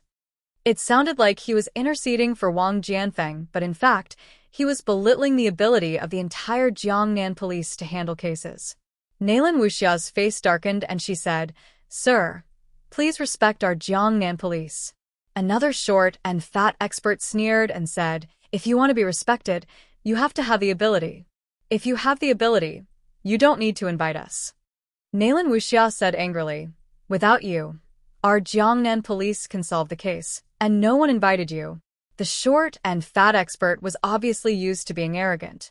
In the past, wherever he went, he was treated like the moon. Now a little policewoman didn't give him face. He suddenly became angry and said angrily, "Since you are so capable, why is there no result until now?" "That's because I just arrived. If I came earlier, the case would have been solved." Qin Haodong didn't like these 2 self-righteous guys who took advantage of their seniority, so he stood up to speak for Nayland Wuxia. "Who are you?" The short and fat expert looked at Qin Haodong and asked. Wang Jianfeng saw these people quarreling more and more fiercely, so he quickly said, "This is Qin Haodong, Dr. Qin, invited by our criminal police unit to help us solve this case." As soon as he said this, the 2 experts laughed together and said, "I don't like to hear that your Jiangnan police are incompetent. You even asked a doctor to help you interrogate. I have lived for more than 50 years, and I have never heard such a funny joke." Wang Jianfeng's face also changed and he said, "Dr. Qin is very good at psychology. He once helped us." Before he finished speaking, Fang Chuanxiong interrupted him impatiently and said, "Well, there is not much time left. Hurry up and get down to business." He stood up and said to Wang Jianfeng, "Where's the interrogation room? Let the two experts start working immediately." Obviously, he didn't take Qin Haodong seriously at all. He didn't think that a young man in his 20s would be of any help to the interrogation of the case. Wang Jianfeng was very clear about Qin Haodong's ability. He didn't give up and said, "Leader Fong, let Dr. Qin try first. If he doesn't work, let the two experts come out." The expert wearing glasses looked unhappy and said, "What do you mean? Can a little doctor's interrogation level be higher than ours?" The short and fat expert said proudly, "There is no need to waste time. No one in Huaxia can solve this case in 5 hours except the two of us." Fong Chuanxiong was also not very satisfied with Wang Jianfeng's performance. He said in a cold voice, "Captain Wang, we have no time to waste. Hurry up and lead the way." Wang Jianfeng shook his head helplessly and could only take several people to the interrogation room. Nalan Wuxia said angrily, "What the hell? He thinks he is great just because he came from the capital." Qin Haodong didn't care at all. He didn't need to do anything himself. He was more happy to be idle. "Now that there are experts, I'll go back." "Don't, Dr. Qin." "I just saw the drug dealer. This man is obviously a person selected by the big drug lords in Burma. He has a very strong psychological quality and has rich experience in fighting with the police. Such a person is very difficult to deal with. I have a hunch that the two bullshit experts won't work. When the time comes, we will have to trouble you." Qin Haodong said, "I don't care so much. I'm just a little doctor. Solving the case is the police's business." Then he turned his head and was about to leave. Nalan Wuxia grabbed his hand. Qin Haodong turned back and smiled at her. "Officer Nalan, do you want to take advantage of me?" "Bah, nonsense." Nalan Wuxia shook off Qin Haodong's hand and said seriously, "Qin Haodong, I don't care if you're a doctor or a student. This case is very important to every Huaxia person. You know, if these drugs enter our country, millions of people will be harmed. Isn't your purpose as a doctor to cure patients and save people? If you solve this case, it will be more meritorious than saving one patient or even 100 patients." Qin Haodong thought for a moment and said, "Well, you've convinced me. I can wait here for a while, but on one condition. I promise you anything, as long as you are willing to help." Nalan Wuxia said excitedly. Qin Haodong looked at her from head to toe, which made her panic. Then he smiled and said, "In fact, it's nothing. I just want you to have dinner with me, drink tea with me, chat with me, and be my third escort." "Bah." "You're the third escort." Nalan Wuxia gave him a charming look. "Tell me, what do you want to eat?" "It doesn't matter what I eat. The key is who I eat with. Everything tastes good when there is a beauty to accompany me." Qin Haodong made fun of Nalan Wuxia. They had dinner together and then waited patiently. Time passed quickly. 4.5 hours had passed while they were waiting, but there was still no news from the interrogation room. Fong Chuanxiong was very calm at first, thinking that the two experts he had brought with him would be able to solve the case quickly. But as time passed, he slowly began to become anxious and restless, pacing back and forth in the hall of the criminal police unit. As the leader of the special task force, he certainly hoped that the first case he took over could be handled beautifully, but now it seemed that it would be very difficult. Wang Jianfeng, who had been accompanying him, also had an anxious look on his face. Only Qin Haodong looked relaxed and chatted with Nalan Wuxiao in the corner. Sometimes he made her giggle, and sometimes he made her blush. Another 10 minutes passed, and there were only 20 minutes left before 24 hours. The door of the interrogation room opened, and two experts came out. Oh, the great experts came out. No wonder they are experts. The case has been solved in 20 minutes. It seems that we should go out and have a good celebration, Qin Haodong said with a smile. Fong Chuanxiong also asked eagerly, "Yes, you too. How is the case?" The two experts looked embarrassed. The one wearing glasses said in a low voice, "Leader Fong, the suspect is too cunning. There is no result for the time being." "Didn't you say that our Jiangnan police are incompetent? You are a great expert from the capital. Why can't you solve it?" This guy had just publicly belittled the Jiangnan police, and Nalan Wuxia had been holding back her anger for a long time. The expert wearing glasses didn't expect to be slapped in the face so soon. He blushed and couldn't speak for a while. The stout expert said, "In fact, it's not our fault. The time left is too short. If we were involved at the beginning, we would definitely get the result."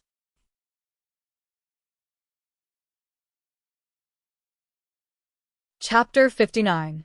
The pudgy expert had nothing to say, but he was obviously much more thick-skinned than the man with glasses.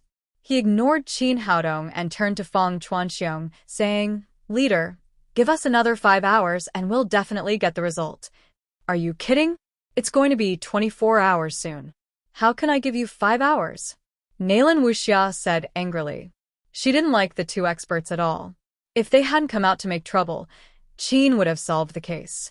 The chunky expert said confidently, "What's wrong with such an important case? Besides, no one knows about it."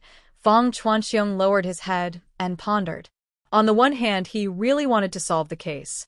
On the other hand, he also knew that it was against the discipline to detain people for more than 24 hours without evidence. Just as he was hesitating, the door opened and a man in a famous suit and gold-rimmed glasses came in. "I'm Bai Su, a lawyer from the Jiangnan law firm. My client is being questioned by the crime squad. Who is the person in charge of the case?" Wang Jianfeng's expression changed slightly when he saw Bai Su. As the captain of the Jiangnan Criminal Police Brigade, he had dealt with this person a lot. Bai Su was famous in the judicial circle of the whole Jiangnan city. First of all, he was very capable. He was proficient in all kinds of laws and was good at finding loopholes in the law. Second, this man had no bottom line. As long as he was paid, he would take any case and provide defense for any kind of person. Unexpectedly, the person behind this henchman invited him. It seemed that today's case was getting more and more difficult. Although this was the crime squad of the Jiangnan city, Fang Chuanxiong's position was the highest, so the case was naturally taken over by him. He said, "I'm Fang Chuanxiong, the person in charge of the case. Tell me what you want." Bai Su opened the file bag in his hand and handed a small book and a few pages of paper to Fang Chuanxiong. "Officer Fang, this is the lawyer's certificate and the power of attorney of the client's family." He was still very professional. He first showed the relevant documents and then said to Fang Chuanxiong, "Officer Fang, as a lawyer, I want to see if the client has been tortured during the interrogation, or if the interrogation has been extended." The chunky expert was suddenly dumbfounded. He had just proposed to prepare for the overtime interrogation, but Qin Haodong's lawyer came. Fang Chuanxiong frowned. Before he could answer, the door opened and two middle-aged women walked in. "Hello, I'm from the Association for the Protection of Women and Children. We heard that a 1-year-old child was involved in your case. We'd like to monitor if there's any inappropriate treatment of children." Then, two more people walked in from the outside carrying cameras in their hands. "Hello, we are reporters from the TV station. We would like to follow up and report on the drug case. Have you found any relevant evidence?" Seeing that things were getting out of hand, not only the two experts, but even Fang Chuanxiong was frowning. Behind the henchman was a drug cartel with huge financial resources. It was not surprising that he could mobilize the power of all aspects of society, but at this time, he was in a dilemma.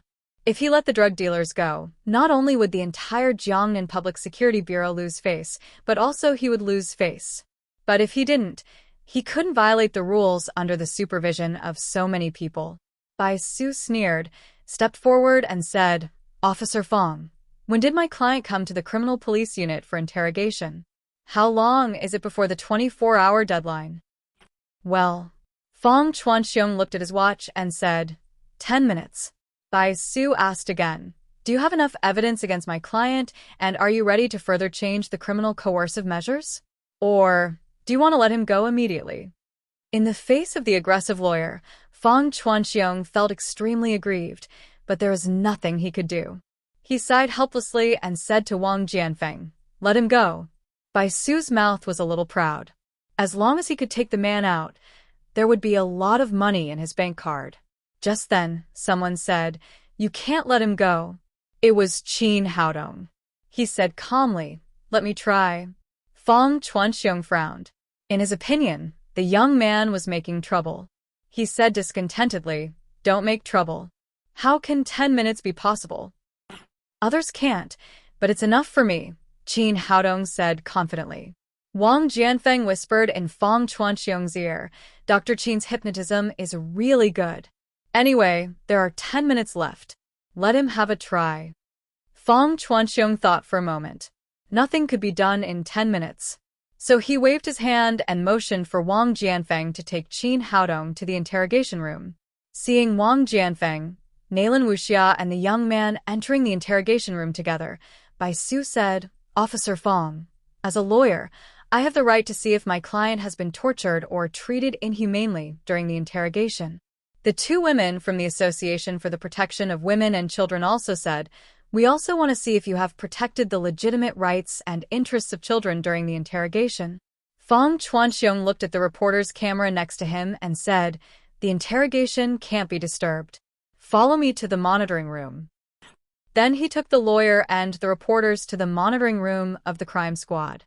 The big screen TV wall showed everything in the interrogation room clearly. Qin Haodong and the other two entered the interrogation room and saw a young man in his 30s walking back and forth on the ground with a 1-year-old boy in his arms. Maybe because of the little boy, he was not handcuffed to the iron stool.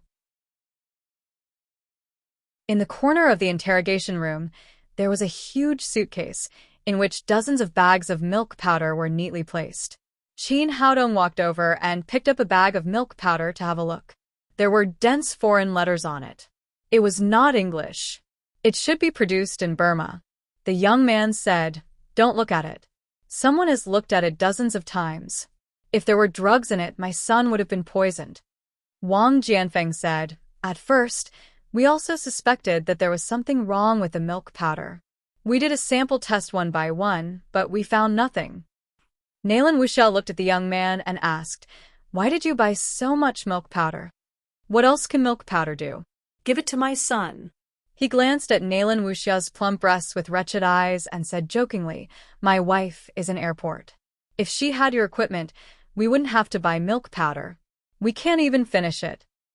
You're courting death." Seeing this guy openly flirting with her, Naylan Wuxia was furious. She stepped forward to teach him a lesson, but was stopped by Wang Jianfeng. There were reporters and lawyers outside. It was not the time to be impulsive. The young man laughed fearlessly and said, "Hit me. Hit me if you can." Don't think I don't know. You will release him in 5 minutes.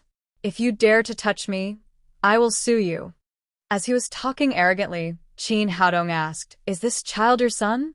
Seeing someone questioning the identity of the child, the young man's expression changed. He turned his head and was about to scold, but suddenly his expression froze slightly. He had fallen into Qin Haodong's mind-bewitching skill. "Not my son. I haven't married yet," the young man replied honestly. "Where did this child come from?" Qin Haodong asked again. "He stole it for the convenience of covering up when transporting drugs."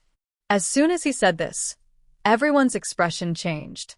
The young man not only admitted that he was a drug trafficker but also a child abductor. Fong Chuanxiong's face showed a look of ecstasy. With this sentence, he could turn this guy into a criminal, and he would no longer be restricted by 24 hours. The two experts were dumbfounded. They had seen it just now.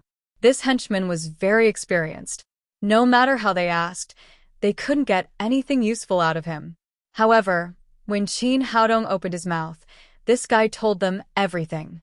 Did he know magic? Bai Su's face became very ugly, and he secretly scolded, "Idiot." Qin Haodong smiled and asked, "How much drugs did you bring this time?" "Not too much, 10 kilograms, the young man said. "Where are the things? Where did you put them?" This was the most critical question. After Qin Haodong asked it, everyone's heart was in his throat. As long as they found the drugs, they could convict this little henchman. If they couldn't find them, everything would be empty talk. Wang Jianfeng and Naylan Wuxia were nervous. The success of the case was in front of them. The young man pointed to the suitcase and said, "Is it over there?" "What do you mean? Why didn't we see it?" Qin Haodong asked. "It's not outside. This suitcase was specially made by us. The drugs were mixed with raw materials to make this suitcase. It can't be seen from the outside at all, but if you lift it, you will find that this suitcase is very heavy. So much milk powder is to divert your attention and cover the weight of the suitcase." After the young man finished speaking, the people in the police station suddenly realized that it was like this. The drugs were under their noses, but they couldn't find them at all. The drug traffickers' means were getting more and more sophisticated. Naylan Wuxiao looked at Qin Haodong with admiration. If he hadn't asked this result, he would never have thought that there were drugs hidden in this suitcase. Qin Haodong smiled slightly. The case was now solved. He asked again, "The drugs are hidden in the suitcase. How can we extract them?" The young man said, "Our experts have already arrived in the south of the Yangtze River. When I take the suitcase there, all the drugs can be restored by chemical means. Not a gram will be missing." Seeing that all the hatchet men had confessed, Bai Su and others had no reason to stay any longer, so they all left the crime squad resentfully. They did take advantage of others to make trouble, but now it seemed that it was useless. Later, Qin Haodong asked a few more questions according to Wang Jianfeng's request, including the drug case and the source of the child. The whole interrogation room was monitored by video, so Qin Haodong was not afraid that the boy would go back on his words. After asking the questions, he left the interrogation room and left the rest to the police. As soon as he went out, Fang Chuanxiong greeted him warmly. He took Qin Haodong's hand and said, "Thank you, young man. Thank you so much." "It's nothing. It's nothing," Qin Haodong said carelessly. "Master, you are the master of interrogation. I'm really sorry just now. I offended you." Fang Chuanxiong apologized again and said, "Young man, our police department is in urgent need of talents like you. As long as you are willing, I will immediately transfer you to the special department. You don't have to worry about the treatment, Mr. Fong. Thank you for your kindness, but I am a doctor. I can help the Public Security Bureau, but I am not interested in being a police officer." Qin Haodong refused directly. "What a pity." Fang Chuanxiong looked regretful, then took out a business card and said, "Brother Qin, this is my business card. You can call me if you need anything." Qin Haodong nodded, took the business card, and put it in his pocket.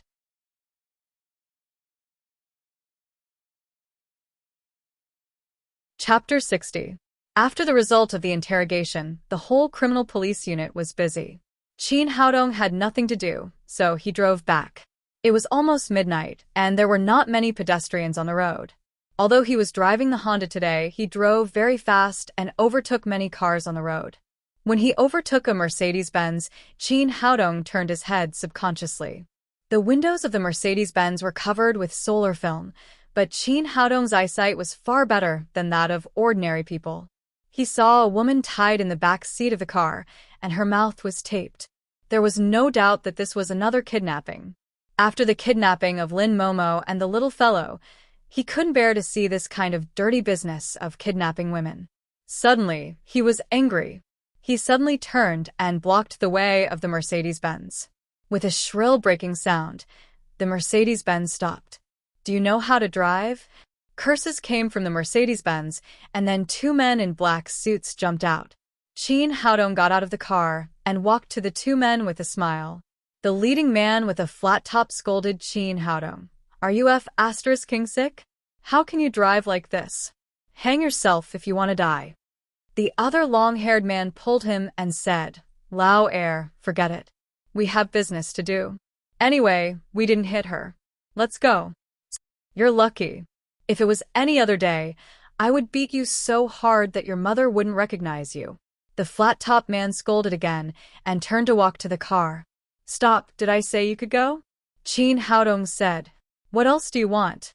Are you itching for beating?" The flat-top man said angrily. The long-haired man pushed him aside and said to Qin Haodong, "The car didn't hit her. What else do you want?" "Of course." Qin Haodong pointed to the Mercedes-Benz and said, "What's the matter with the woman in the back?" After hearing this, The faces of the two men in black suits changed. The long-haired man stared at Qin Haodong coldly and asked, "Boy, who are you?" Qin Haodong smiled and said, "I'm just a passerby. I was curious and wanted to ask what was going on." The man with the flat top said fiercely, "Get out of here. Let me tell you, there are some things you can't control, and there are some people you can't afford to offend." Qin Haodong smiled and said, "I've been curious since I was a child. I'd like to see who on earth I can't afford to offend." "Brat, you're courting death," the man with the crew cut said and punched Qin Haodong in the face. This punch was thrown with vigor, and it seemed that he had some skill. Qin Haodong didn't bother to talk nonsense with him. He lifted his foot and kicked the flat-top man's belly hard, sending him flying. At this time, another long-haired man also rushed over. Qin Haodong also kicked him away and fought with the crew-cut man.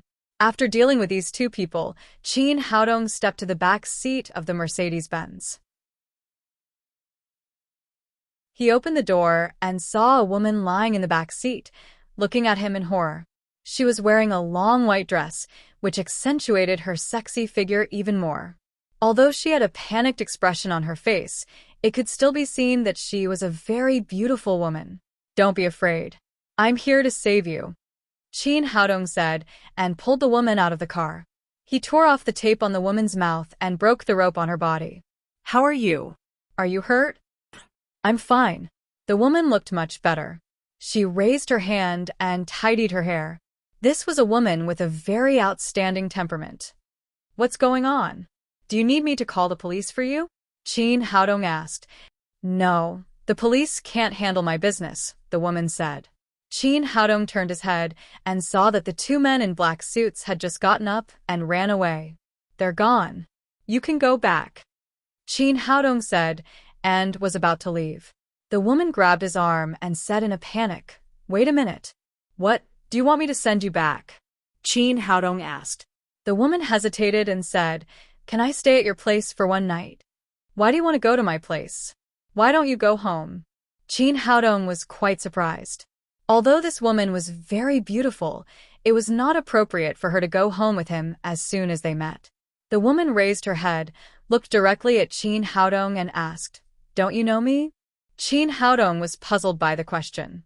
He looked at the woman carefully and was sure that he really didn't know her.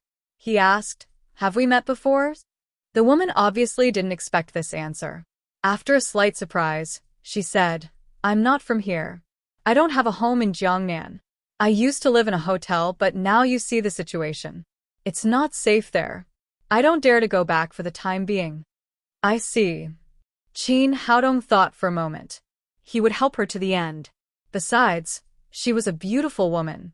"Let's go back with me." After that, he took the woman to the Honda and went back to his home. "Your house is so beautiful." The woman had calmed down and looked extremely elegant. Qin Haodong said, "It's okay.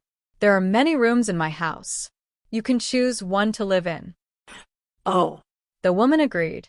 She seemed to be a little embarrassed to say something. Her cheeks were slightly flushed. Qin Haodong heard a gurgling sound. Only then did he realize that the woman was hungry. "Haven't you eaten yet?" "Yes." The woman nodded. "Wait, I'll make you something to eat." Qin Haodong took 2 steps, then turned back and said, "There's a bathroom over there. You can take a bath first." The woman nodded and turned into the bathroom. Qin Haodong went into the kitchen. Lin Ziyuan sent someone to take care of the kitchen every day. The ingredients in the kitchen were all available. Soon, he brought a large bowl of steaming noodles to the table. At this time, the woman opened the bathroom door a crack, poked her head out, and said, "My clothes are dirty. Do you have any suitable clothes?" "Wait, I'll go and have a look." Qin Haodong looked around, but there was no woman's clothes.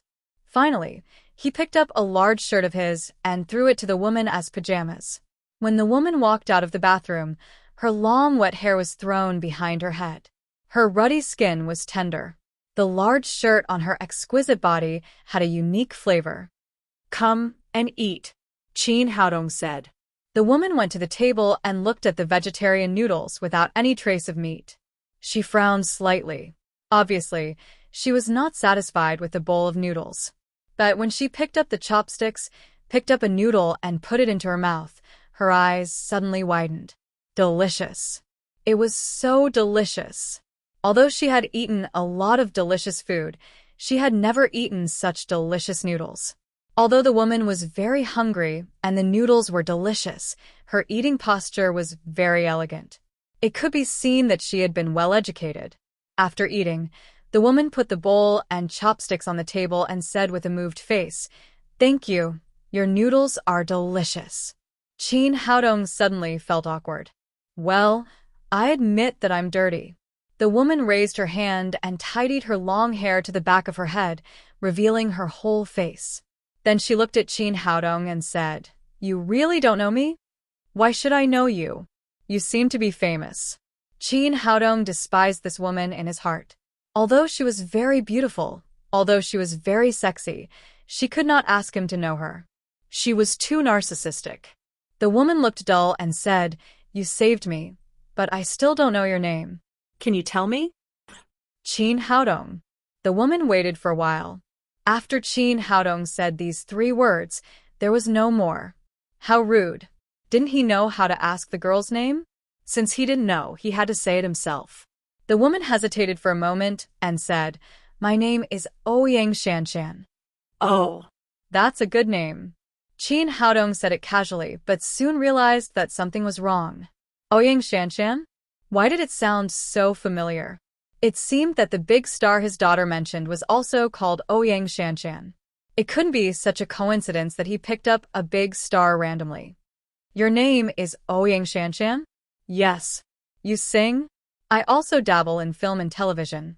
"Great, it's really you." Chin Haodong suddenly became excited. "You don't know me, do you?" Ouyang Shanshan pouted and said. Obviously, she was very dissatisfied with Chin Haodong's indifference just now. People's psychology was very strange.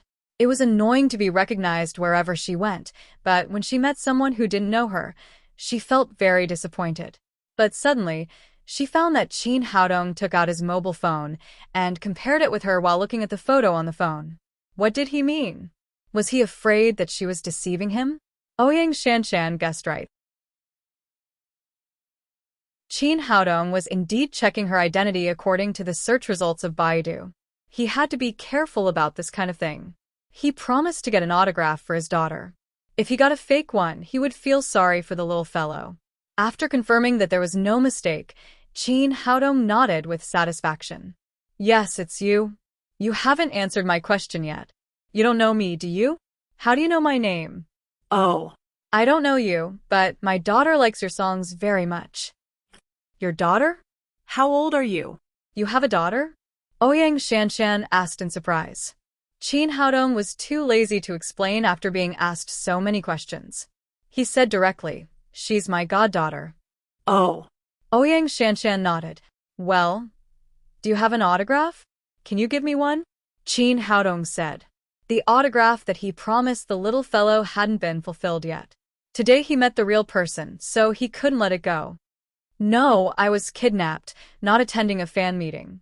"How could I have that thing with me?"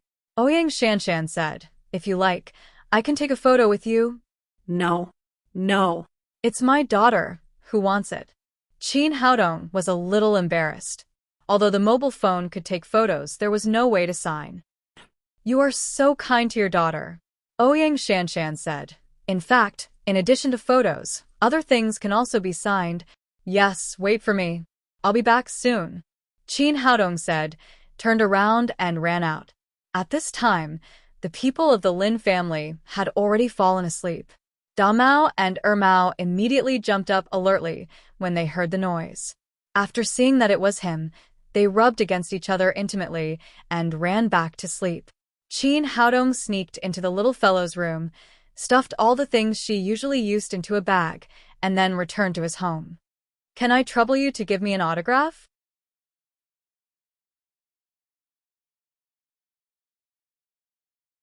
Chapter 61.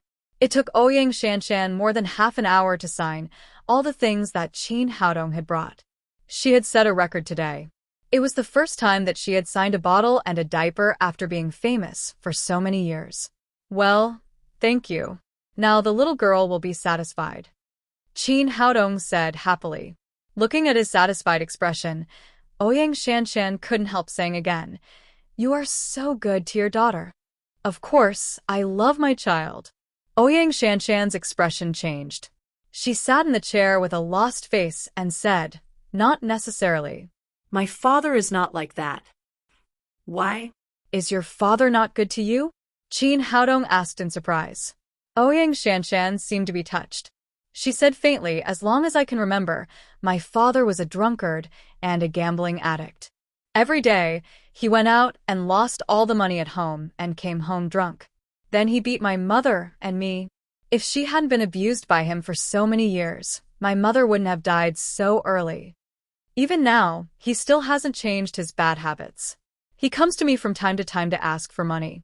So I'm really jealous to see that you, her godfather, are so good to your daughter." Qin Haodong didn't expect that a big star would have such a miserable childhood. He said, "Although your father is a bit unreliable, it's better than me, who doesn't even know who my parents are. You know that your father is a drunkard, but I've been an orphan since I was a child. I don't even know what my father is like." After that, he also felt that the topic was a little heavy. He said, "Let's not talk about unhappy things." What happened to you tonight? "Don't big stars like you go out with bodyguards? Why were you kidnapped?" Ouyang Shanshan said, "The two people who kidnapped me are my bodyguards." Qin Haodong was stunned and said, "That's too unreliable. How could you kidnap your employer? Where did you find such excellent bodyguards?" Ouyang Shanshan sighed and said, "I'm an artist of Dukkha Culture and Media Company. The bodyguards are also arranged for me by the company. They nominally protect my safety, but in fact, they completely obey the orders of the company." Qin Haodong became more and more confused. He asked, "What do you mean?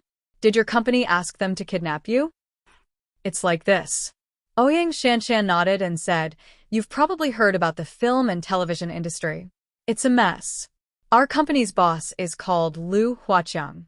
Although he is a strong person, he didn't force me to do anything in the past when he saw that I could earn money for the company.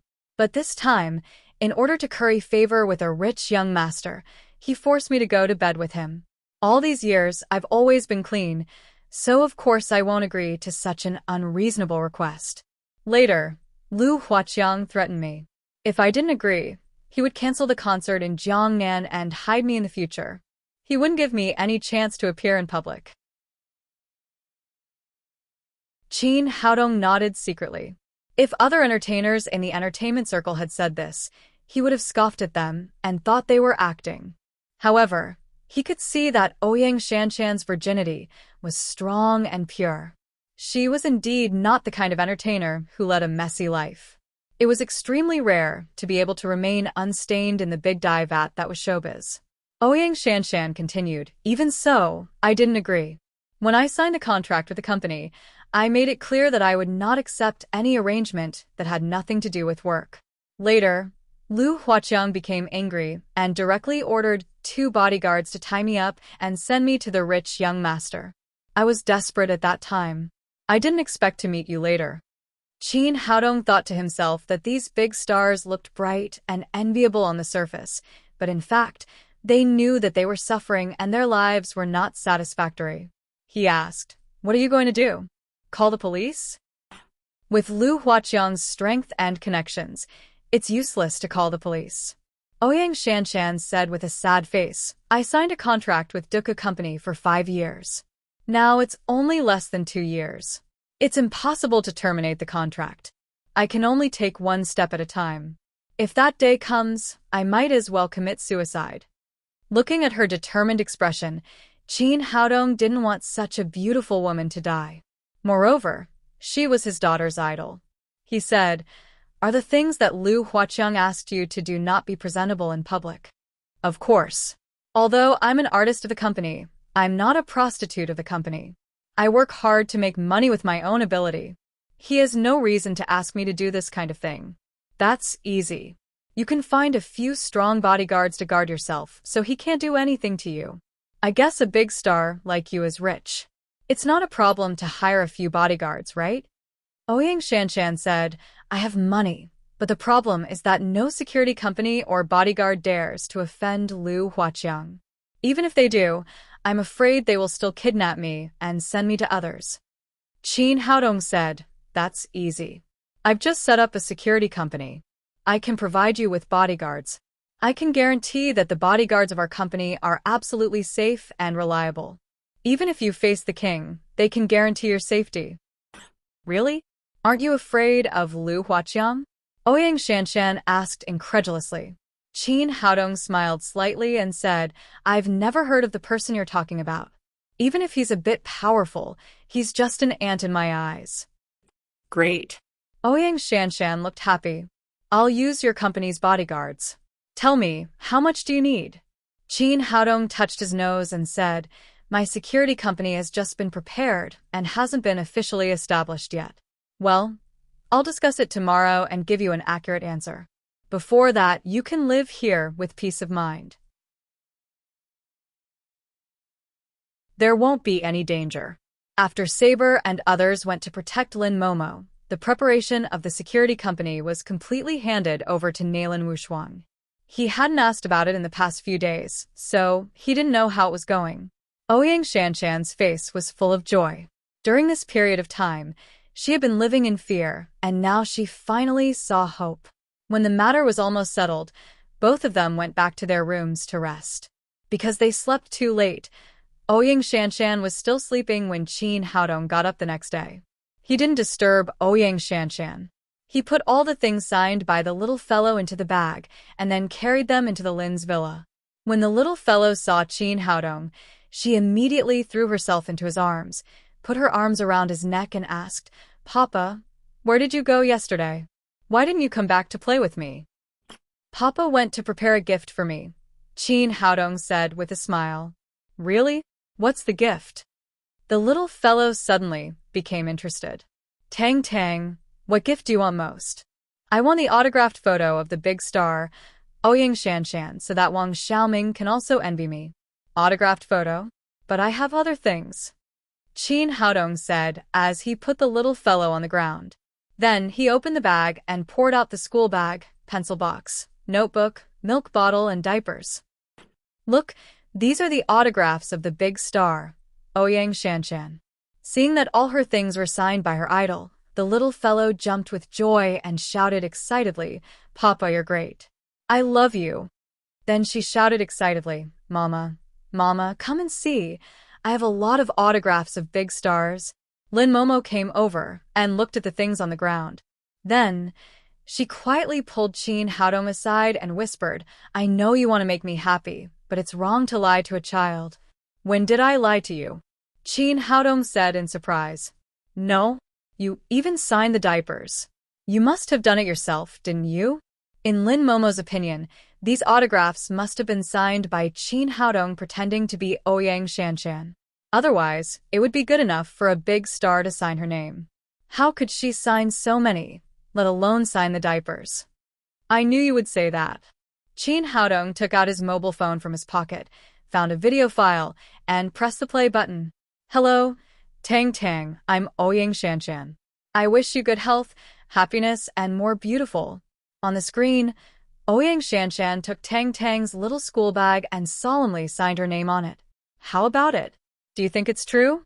Qin Haodong said proudly. He had prepared this video for a long time. He had signed so many names at once. Maybe some children didn't believe it at all, so he asked Ouyang Shanshan to record such a video so that the little fellow could show it to the children. Now he showed it to Lin Momo first. It's true. Where did you find the big star, Ouyang Shanshan? Lin Momo asked in surprise. My friend helped me contact her. Qin Haodong didn't dare to say that the big star was sleeping in his house. They were innocent, and it would be bad if Lin Momo misunderstood. The reason why he didn't ask Ouyang Shanshan to meet the little fellow was that he thought it was appropriate to stop chasing stars. It was too bad for the little fellow's growth. No. Why does the decoration of the living room look a bit like yours? Lin Momo asked doubtfully. Well, in fact, the decoration of many houses is quite similar. My friend's house is also decorated like this. Chin Haodong tried to explain. Fortunately, the little fellow ran over at this time. Papa. Papa, show me. Chin Haodong squatted down and played the video on the mobile phone to the little fellow again. Great. Great. I not only have signed photos but also videos. Let's see how Wang Xiaoming shows off to me. The little fellow spun happily on the ground. After breakfast, Chin Haodong said to Lin Momo, I'm going out to do something today, so I won't go to work. Lin Momo rolled her eyes at him and said, You're really unreliable. You're absent more than you go to work. Be careful, or I'll deduct your salary. Chin Haodong said with a smile, Deduct it. Anyway, I rely on my face to make a living. It doesn't matter if I don't pay you or not. After sending Lin Momo and the little fellow away, Chin Haodong turned back to his home. As soon as he entered the door, he saw Nalan Wushuang's Hummer parked in the yard. Speak of the devil and he will appear. He was just about to look for her, and this last deliver herself to his door. Chin Haodong entered the door thinking. As soon as he entered the house, he saw Nalan Wushuang and Ouyang Shanshan looking at each other. Nalan Wushuang asked, Who are you? Why do you live here, and where is clothes? Ouyang Shanshan didn't show weakness. Who are you? Who let you in? It's none of your business who I wear.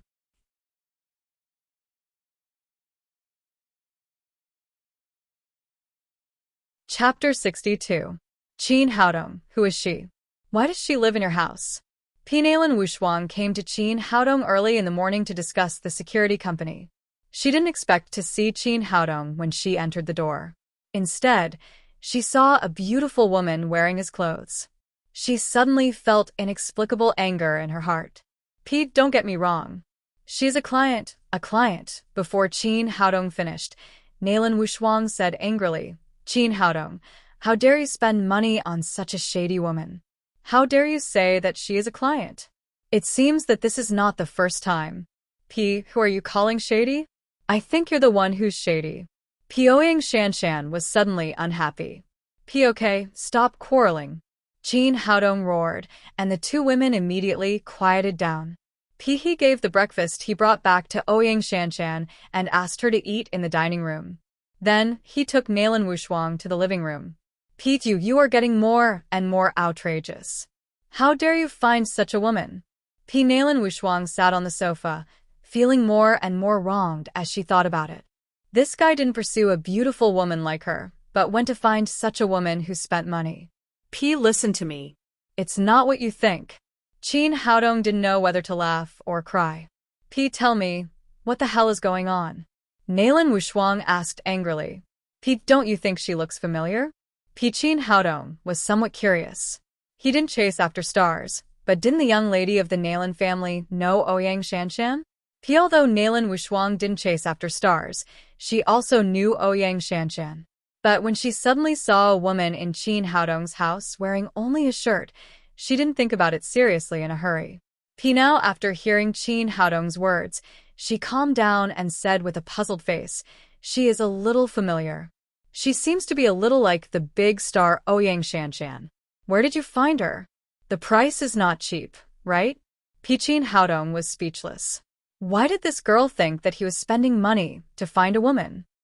What do you mean a bit similar? She is Ouyang Shanshan. Chin Haodong told Nalan Wushuang about saving Ouyang Shanshan last night and finally said, The superstar is in urgent need of a loyal and reliable bodyguard. I'm going to make her the first client of our security company. It's this client. Nalan Wushuang looked embarrassed, knowing that she had misunderstood Chin Haodong. What else do you think? Chin Haodong was annoyed. After his rebirth, he was still a virgin. How could he be mistaken as a whoremaster? I'm sorry. Nalan Wushuang said with embarrassment. Forget it. Let's get down to business. Otherwise, I was going to look for you. How's the security company going? I came here today to discuss this matter with you. Nalan Wushuang said, I've been running around the security company these days. I've made some progress, but there are some important things I need to discuss with you. Tell me, I'm listening. Chin Haodong knew nothing about running a company. The reason why he wanted to set up this security company was to have a better power to protect Lin Momo and the little fellow. Pete, if you want to open a security company, you must first choose a suitable location. It can't be too far from the city, and it must be large enough. I've been running around a lot these days and finally found a suitable location. It's a martial arts school. Because of poor management, it's going to be sold. It has all the necessary office space and training facilities. It's perfect for a security company. Well, if you think it's good, let's set it here. In terms of foresight, Qin Haodong trusted Nalin Wushuang very much. Well, that's the first question. Let's talk about the next one. Nalin Wushuang said, this martial arts school wants 60 million yuan. I've talked with them several times and finally reduced it to 55 million yuan. There's no room for further reduction. Qin Haodong grinned. He only had 20 million yuan in total, and now there were only tens of thousands of yuan left in his pocket. He couldn't get any more money to invest unless he asked Lin Momo for money, but he didn't want to do that. Nalin Wushuang continued, 55 million yuan is only the initial investment for the site. After the establishment of the company, we need to buy vehicles and weapons, improve training and living facilities. It's expected that we will continue to invest about 10 million yuan. Plus about 5 million yuan of working capital. The total investment will be 70 million yuan. So much. But I don't have so much money for the time being. How about we find a cheaper place? A too remote place is not conducive to the future development of the company, and a small area can't expand the scale of the security company. Overall, this is the most suitable place. But I don't have so much money. Nalin Wushuang seemed to have known that Qin Haodong didn't have enough money. She said, it's not a problem of money. I can invest. You want to invest? Qin Haodong was somewhat surprised. Yes, I'm very optimistic about your company. I'll invest 50 million yuan and take 40% of the company's shares. What do you think? If you agree, we can sign a cooperation agreement now, and then I'll buy the land. 50 million yuan? 40% of the shares? Qin Haodong was very surprised. Why, is it too much? I can take 30%. No, I don't mean that. Qin Haodong stared at Nalin Wushuang and said, your math was not taught by a PE teacher, was it? We invested a total of 70 million yuan to open this company. You pay 50 million yuan and take 40% of the shares. Isn't that a big loss? Nalin Wushuang gave him a hard look and said, your math was taught by a PE teacher. I graduated from the Department of Finance of Jiangnan University. The proportion of shares is also accurately calculated. But your calculations aren't right either. There's nothing wrong. The reason why I'm optimistic about this security company is entirely because of your existence. Unlike other security companies, our biggest highlight is that our employees are all elite and loyal, and all of this comes from your medical skills. It's because you cured the divine mercenaries and those special forces who retired because of injuries that you can provide high-quality security forces for our company. From this point of view, your medical skills are equivalent to an investment of 50 million yuan. Plus your 20 million yuan, the total investment can be calculated as 70 million yuan. In this way, 40% of the shares is just right. And with your medical skills as a guarantee, the injured security guards of our company will be completely free of charge in the future. In this way, I'm taking advantage of you. You can calculate it like this. Qin Haodong thought about it and found that Nalin Wushuang's words made sense. It was because of his existence that this security company could be different. Well, I agree with your cooperation plan, but I have a requirement. That is, after the company is established, it will be completely managed by you. Nalin Wushuang stared at him and said, why hasn't the company been established yet? Are you going to be a hands-off boss? I'm just a little doctor. I don't know anything about management, so it's best for you to do it. Qin Haodong said with a smile, but I'm not a hands-off boss. I'm also under your management. If you need anything, I'll be there at any time. That's more like it. Nalin Wushuang said, the site is ready and the funds are settled. I'll go to the Industrial and Commercial Administration Department to register right away. You need to give the company a name. Me? Qin Haodong asked. P, of course.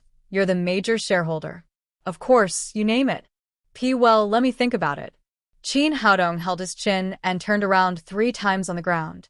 Suddenly, he patted his thigh and said, let's call it Daddy's Security Company. Pinahem. Ahem. Ahem. Nalan Wushuang had just taken a sip of water, and her face turned red. Finally, Qin Haodong massaged her back a few times, and she came to herself. P, what's wrong? Are you scared by my domineering name? Qin Haodong said proudly. P, domineering my ass. Nalan Wushuang cried. Other security companies have names like Thunder God, Blackwater, Divine Shield, and Sharp Sword. It sounds domineering and loud. What the hell do you mean by Daddy Security? P, you don't understand. The name Daddy Security implies that our company's security force can give customers the same care as a daddy. It's both loud and meaningful. I'm beginning to admire myself for coming up with such a good name. Qin Haodong's original intention in setting up this security company was to protect his daughter, so he thought of naming it after Daddy Security. Nalan Wushuang thought for a moment and said helplessly, well, you're a major shareholder anyway. It's up to you. Qin Haodong said, now that the name has been decided, let's discuss the charging standard. Our company's first customer is already waiting there. Nalan Wushuang said, I already have a preliminary idea about this. I'm going to divide the company's security guards into 9 levels according to the level of warriors, and then charge them according to the level. The first level is the lowest, and the 9th level is the highest. Well, that's a good idea. Qin Haodong said, how much is the price? He was just a student before, and had never been a bodyguard. Naturally, he couldn't afford a bodyguard, so he didn't know the price of the bodyguard market. The price of a first-level bodyguard is 10,000 yuan a month, a second-level bodyguard is 100,000 yuan, a third-level bodyguard is 200,000 yuan, and so on. The highest 9th-level bodyguard is 800,000 yuan. Of course, the price and the level of the bodyguard are not fixed. The company will adjust it every month according to the performance of the bodyguard. For the time being, the highest of the 6 people in the Divine Mercenaries is level 9, and the soldier King Qinfugui is level 8. The others will be evaluated according to their personal conditions. When our security company has a firm foothold in the south of the Yangtze River, the price will be adjusted upward. So expensive? Qin Haodong was speechless. He didn't expect that being a bodyguard could make so much money. Nalan Wushuang said, the richer people are, the more afraid they are of death. No matter how much money they have, it's useless when they are dead, so they're willing to spend money on security. Alright then, I'll go talk to Ouyang Shanshan and see what level of bodyguard she'll hire. Qin Haodong stood up and was about to leave. Nalan Wushuang reached out and grabbed him. Wait a minute, I haven't finished yet. What else? I'm going to set up a super-level bodyguard in addition to the first-level to 9th-level bodyguards. After Nalan Wushuang finished speaking, she looked at him charmingly. Qin Haodong felt something was wrong and cried, you're not thinking about me, are you? I'm a doctor. I don't have time to be a bodyguard. I've said that I'll manage the company, and you have to listen to my arrangements. Nalan Wushuang said, you're the trump card of the company, a super-level bodyguard. The price is 1 million yuan, not every month, but every hour.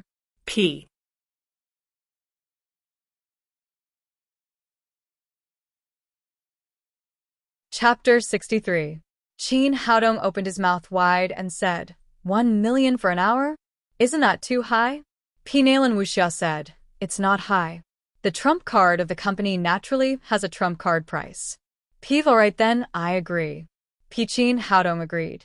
Although there were many rich people in the south of the Yangtze River, few of them could afford such a high price. When the discussion was almost over, Ouyang Shanshan had also finished her breakfast. Under Qin Haodong's introduction, Ouyang Shanshan and Nalan Wushuang sat together again, but their identities had changed dramatically. One was the general manager of Daddy's security company, and the other was the big star Ouyang Shanshan, the first client of the company.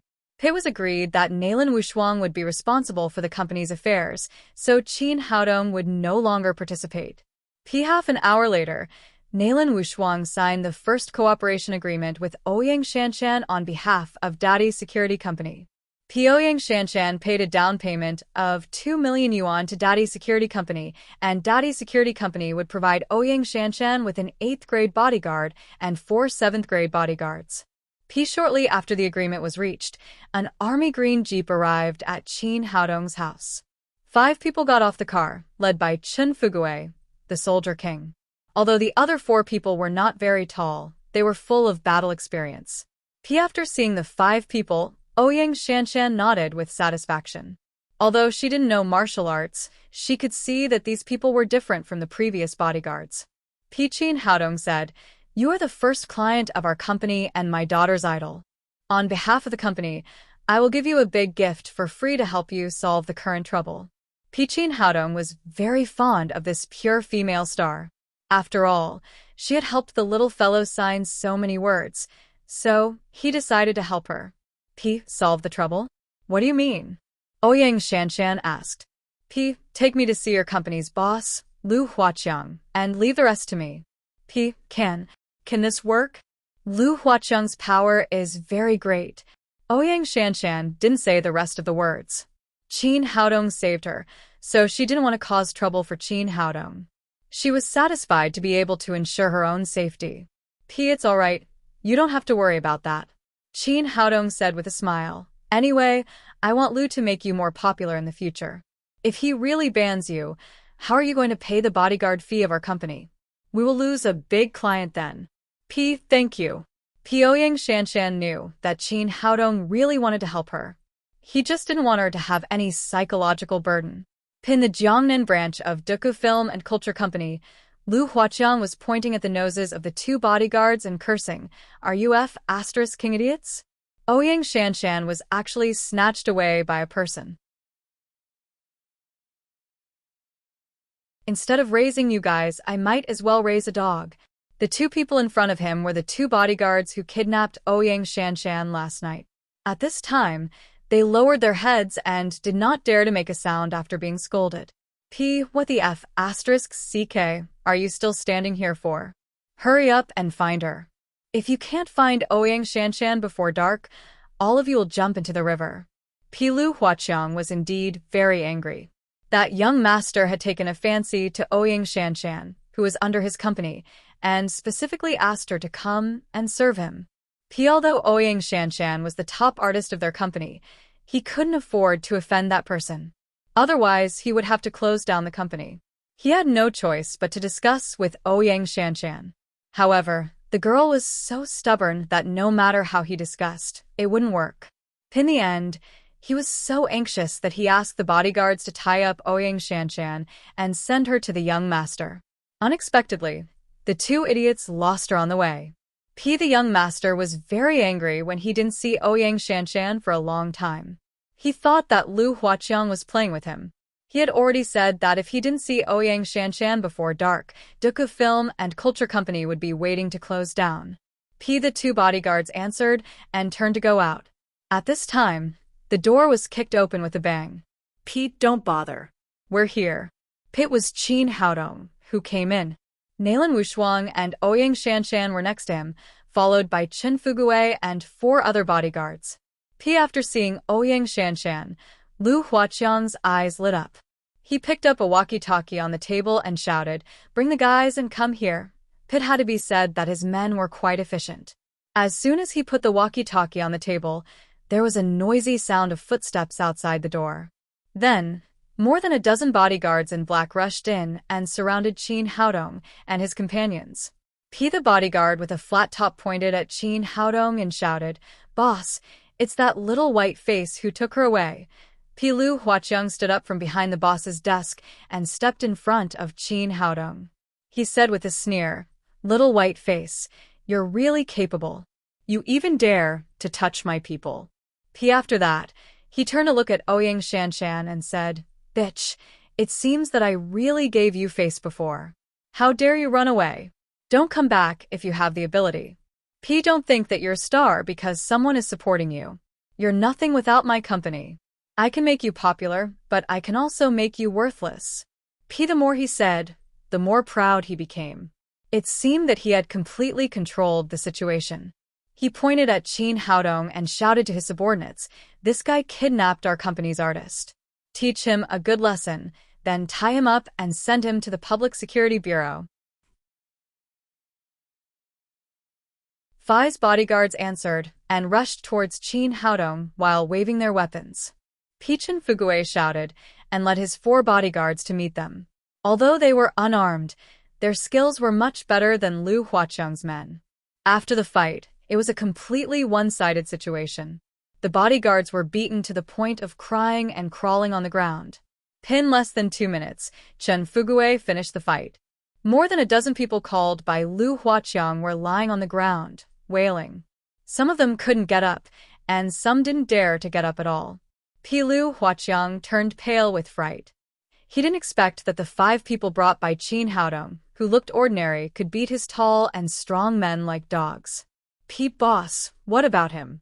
Chen Fugui pointed at Lu Huaqiang and asked. Qin Haodong smiled slightly and said, "This guy's words are too smelly. Help him wash his mouth." Got it, boss," Chen Fugui agreed, and strode towards Lu Huaqiang. Don't mess around. I'm telling you, Lu Huaqiang originally wanted to say a few harsh words, but Chen Fugui didn't give him the chance at all. He kicked him to the ground and slapped his face a dozen times in a row. The slaps were loud. Seeing that it was about time, Qin Haodong waved his hand and Chen Fugui retreated to the side. Lu Huaqiang got up from the ground and spat out a mouthful of blood mixed with his teeth. He pointed at Qin Haodong and scolded, "Kid, just you wait. I'll make sure you can't survive in Jiangnan. It seems that you're still not convinced." Qin Haodong kicked him over, then took out a small black pill from his pocket, pinched his mouth, and stuffed it into his mouth. Lu Huaqiang knew that the small pill was definitely not something good. He wanted to spit it out, but it was too late. What did you give me?" he asked in a panic. Qin Haodong smiled and said, "It's nothing. I saw that you were too hot-tempered, so I gave it to you. You'll know what it means to want to die later." Lu Huaqiang wanted to say something, but he suddenly felt a sharp pain. The pain seemed to come from the depths of his soul. It was 1,000 times more painful than the big slap Chen Fugui had just given him. The pain was getting stronger and stronger. It made him roll around on the ground and wail. How is it? "Does it feel good?" Qin Haodong squatted down and asked. I'm convinced. I'm really convinced. Please spare me. Let me go." Lu Huaqiang was in so much pain that he was covered in tears and snot. He was no longer as tough as before. The bodyguards on the ground saw his miserable appearance, but none of them dared to help him. On the contrary, they all secretly stayed away from Qin Haodong, afraid that he would give them the same pill. So fast. "It's not even a minute. You have to hold on for at least half an hour." Hearing that there was still half an hour left, Lu Huaqiang was about to go crazy. He couldn't bear the pain for another second. He hugged Qin Haodong's calf and said, "Father, dear father, please spare me. I'll do whatever you want me to do in the future. Do you still want to kidnap Ouyang Shanshan and give her away?" No, I won't dare to do it again. I won't hurt my wife even if I have to give her away." Then do you still want to ban her?" No, never. The company will try its best to promote her in the future. You're so boring. You have no backbone at all. But since you're sincere, I'll spare you this time." After saying that, Qin Haodong raised his hand and poked him a few times. The bone-piercing pain immediately disappeared, which was quite amazing. Lu Huaqiang lay on the ground and didn't move. He breathed heavily. The feeling just now was so terrifying. It was 10 times worse than death. It would be a nightmare for him for the rest of his life. Get up. I still have something to tell you." Qin Haodong kicked him on the butt. Just tell me what you want." Lu Huaqiang was afraid of Qin Haodong now. He sat up from the ground and looked very respectful. Do you still remember what you said just now?" Yes. I remember. Lu Huaqiang promised again and again, but he secretly thought, when I turn over, I'll definitely teach you and this bitch a lesson. It doesn't matter if you forget. Qin Haodong said with a smile, the pill I just gave you is called the elixir of God. It means that as long as the medicine takes effect, even the gods can't save you. It's a good thing. Once you take it, it will be effective for a lifetime. Lu Huaqiang turned pale with fright. His whole body trembled as he begged, please let me go. I won't do it again. I really won't do it again. From now on, I will be your dog. I will bite whoever you want me to bite. This pill will take effect once a month for 7 days. It's much stronger than a woman's period. Qin Haodong patted Lu Huaqiang's pale cheek and said, but don't be afraid. I have the antidote in my hand. As long as you take one, it won't take effect for a month. I'll give the antidote to Ouyang Shanshan. You can get one from her every month. Ouyang Shanshan was moved. She knew that Qin Haodong was helping her completely avoid future troubles. Looking at Lu Huaqiang's flickering eyes, Qin Haodong added, I advise you to be honest. Don't have any wicked ideas. This medicine is developed by me. No one can cure it. And don't think about taking all the antidotes from Ouyang Shanshan at one time, because I only give her 20 pills at a time. If you take them away, there will be no more. I don't dare. I definitely don't dare. Lu Huaqiang did have the idea of taking all the antidotes at one time, but now he immediately dispelled it and didn't dare to think about it. The matter had been dealt with. Qin Haodong left Chen Fuguei and the other 4 to Ouyang Shanshan and turned to leave with Nalan Wushuang. Lu Huaqiang cried with a complicated look, Boss, don't go. Qin Haodong frowned and asked, is there anything else,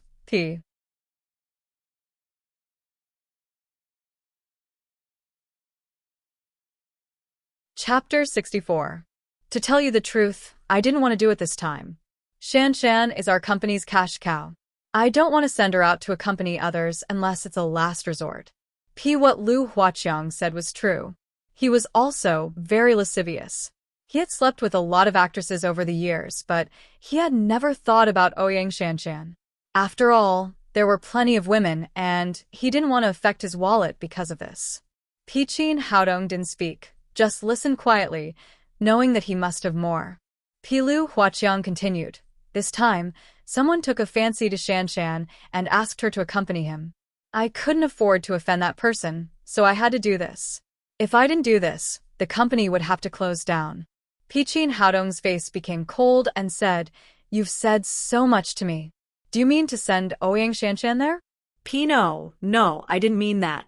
Lu Huaqiang quickly explained. After all, the company was not as important as his life. He said, I won't do it, but I'm afraid that person will come to take her away. I can't resist him at all. The reason why he said this was that he was afraid that if Ouyang Shanshan was taken away, he would lose his life. So lawless. Who is the person you are talking about? Qin Haodong was very curious that someone could be so overbearing in the south of the Yangtze River. Lu Huaqiang hesitated for a moment and finally said, he is Nalan Wufeng, the eldest young master of the Nalan family. Do you know the boss of the Nalan family? We can't afford to offend him at all. Nalan Wufeng? Qin Haodong turned to look at Nalan Wushuang with a playful face. Nalan Wushuang's face suddenly became gloomy. She used to hear that her cousin used the power of the Nalan family to do whatever he wanted. She didn't expect to see it today. This time, there was another sound of footsteps outside, and an arrogant voice cried, I say, Lu, you haven't sent me a woman yet. Do you want to die? Soon as the voice fell, an arrogant young man came in, followed by 7 or 8 bodyguards. It was Nalan Wufeng, the eldest young master of the Nalan family. Different from what he saw in Nalan Jie's house a few days ago. Nalan Wufeng was like a different person today, arrogant and insufferably arrogant. It seemed that he was completely pretending in front of Nalan Jie. After entering the door, he saw Ouyang Shanshan at first glance, and his eyes immediately fixed on her, automatically ignoring everyone else. Lu Huaqiang, are you *king tired of living? Isn't this woman right here? She even said that she ran away. Does she not put our Nalan family in her eyes? Lu Huaqiang said with a bitter face, Young Master Nalan, it's really not what you think. Then he looked at Qin Haodong with embarrassment. He couldn't afford to offend Nalan Wufeng, let alone this young man. I want a woman from you. Why are you looking at other people? Nalan Wufeng glared at Lu Huaqiang, only to find that his cheeks were red and swollen, and he was in a mess. The bodyguards hiding beside him were also bruised and swollen. Then he finally felt something was wrong. He turned his head and saw Qin Haodong and Nalan Wushuang next to him. Cousin. Nalan Wufeng didn't expect to meet Nalan Wushuang here. He could ignore others, but he couldn't afford to offend this cousin. Her status in the Nalan family was much higher than his. Nalan Wushuang said with a gloomy face, "Brother Tang, you are so powerful. You even came out to steal a woman in the name of the Nalan family. It seems that I have to go to Grandpa to praise you." Don't. Nalan Wufeng trembled with fear. He was most afraid of the Nalan family's old man Nalan Jia. If his grandpa, who hated evil, knew that he was fooling around with a star outside, he would break his legs. Wushuang, in fact, I was joking with Boss Lu. There is no such thing. Then he turned to Lu Huaqiang and said, "Is that right, Boss Lu?" Lu Huaqiang didn't expect that young Master Nalan, who was so arrogant just now, would admit defeat in an instant. He was confused for a moment and didn't know what was going on. When he came to himself, he quickly nodded and said, Yes, young Master Nalan likes to joke with me." He was so happy that he didn't have to be caught in a dilemma between Nalan Wufeng and Qin Haodong. But he was curious about the background of this young man. His bodyguards were all tough, and any random woman could make Nalan Wufeng cower in seconds. Nalan Wushuang's face softened a little, and she said, "Brother Tang, Shan is my good sister now. If I know that you have bad ideas about her, I won't spare you." No, definitely not. I was just joking. Miss Ouyang is your good friend, so she is my sister. I will be the first to disagree with anyone who dares to bully her. Nalan Wufeng patted his chest with a face full of righteousness. Then he turned to Lu Huaqiang and said, "Did you hear that? This is my sister's good friend. Take care of her in the future. If Miss Ouyang is wronged, I will teach you a lesson." Lu Huaqiang looked bitter and thought, "Why don't you be an actor with such good acting skills? Even the best actor is not as good as you." Now his life was in Ouyang Shanshan's hands. He would be grateful if she didn't make trouble for him. After that, Nalan Wufeng said, "Wushuang, I suddenly remembered that I have something urgent to do. I have to go." After that, he left with his bodyguards as if he was fleeing. Lu Huaqiang breathed a sigh of relief. Finally, it was over. It seemed that even Nalan Wufeng would not dare to make trouble for him in the future. At the same time, his resentment towards Qin Haodong disappeared. He could not afford to offend such a young man who could order Miss Nalan at will. After everything was done, Nalan Wushuang took Qin Haodong to the martial arts school. Nalan Wushuang said, the school occupied a large area. The office building, staff dormitory, training ground, and training equipment were all ready-made. It was perfect for a security company. Seeing that Qin Haodong was also satisfied, Nalan Wushuang signed a sales contract with the person in charge of the martial arts school. From then on, it belonged to Daddy's security company. After a busy day, he drove to the kindergarten to pick up the little fellow from school in the evening. After picking up the little fellow, Qin Haodong was about to leave. Teacher Wang Jiani said, "Mr. Qin, please wait a moment. I have something to tell you." "Oh, what's the matter?" Qin Haodong looked at Wang Jiani. Not only was this girl beautiful, but she also gave people a very quiet feeling. Wang Jiani said, "Here's the thing. Jiangnan City is holding a singing competition for babies with golden voices. I think Tang Tang is good at singing. She can participate in it. No matter what the final result is, it will be very good for the growth of children." The little fellow also put her arms around Qin Haodong's neck and said, "Papa, I want to sing and participate in the competition." Qin Haodong said, "Okay, I'll sign up for her." From the bottom of his heart, he really wanted the little fellow to participate in more activities and grow up happily. Well, I'll sign up for her later. On Sunday morning, that is, the day after tomorrow, you can take her to the Jiangnan Art Museum to participate in the competition at 9 o'clock. I'll be there then. Qin Haodong calculated and found that time flew. In the blink of an eye, it was Friday again. He said goodbye to Wang Jiani and walked out of the kindergarten with the little fellow. As soon as he walked out of the door, he saw Lin Momo coming. Mama, I'm going to participate in the singing competition. The little fellow cried out happily. Qin Haodong told Lin Momo about the little fellow's registration for the singing competition. Lin Momo said, "It's good to participate in more activities, and I support it. But the group doesn't rest this weekend, so I can't take her to the competition." It doesn't matter. You do your thing. I'll take her. Qin Haodong asked again, "What's up recently? Why are you so busy that you don't even rest on the weekend?" Nominally, he was an employee of Lin's group, but he had only worked half a day, so he didn't know the situation of the group. Lin Momo got in the car with a little fellow in her arms and then said to Qin Haodong, "The core industry of Lin's group is in jewelry. Recently, I've started to organize a large raw jade gemstone exhibition. Today is the first day of the exhibition, and it just started in the morning. This raw jade gemstone exhibition is the biggest event I've organized since I became the president. It's very important for me, so I must do my best." Qin Haodong said. "Oh, well, you do your thing, and I'll take care of the little fellow." The next day, although it was Saturday, Lin Momo still went to work as usual. Since the group didn't rest, Qin Haodong was now nominally an employee of the group. Naturally, he couldn't rest at home, so he went with them. "Papa, Mama, I want to go to work with you, too." The little fellow jumped and shouted. Qin Haodong said, "It's adults' business to go to work. You're still a child. Play with Da Mao and Mao at home." There were several nannies at home, so he didn't worry that the little fellow would be alone. The little fellow pouted and said nothing, because Lin Momo never took her to work in the past. Unexpectedly, Lin Momo said uncharacteristically, "Take Tang Tang with you. Aren't you very busy?" Qin Haodong asked in surprise. "Don't I have you?" "But I'm also very busy." According to Qin Haodong's guess, there would be a lot of patients after work today. "Take me with you.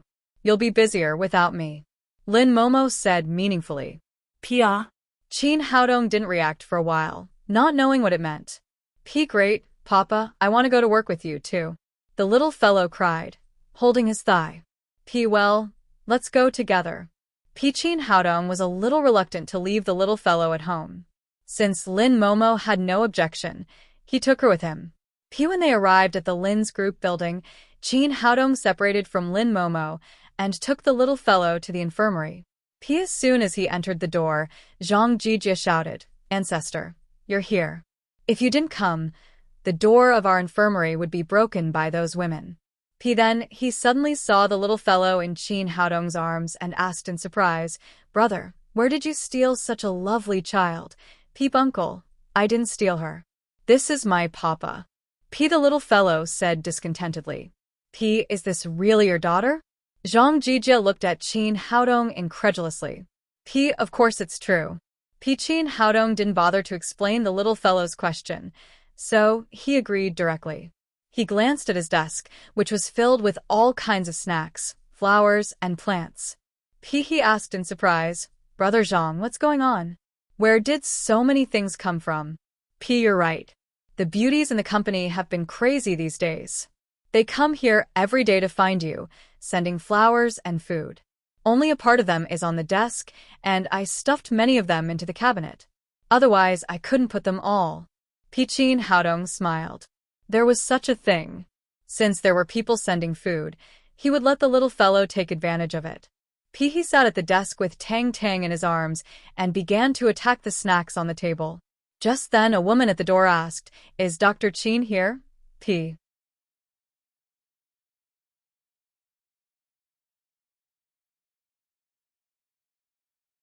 Chapter 65. It was a young woman in her 20s who came in. She was good-looking and had a particularly hot figure. It could be seen that she had dressed up carefully today. She was wearing a low-cut t-shirt and tight jeans.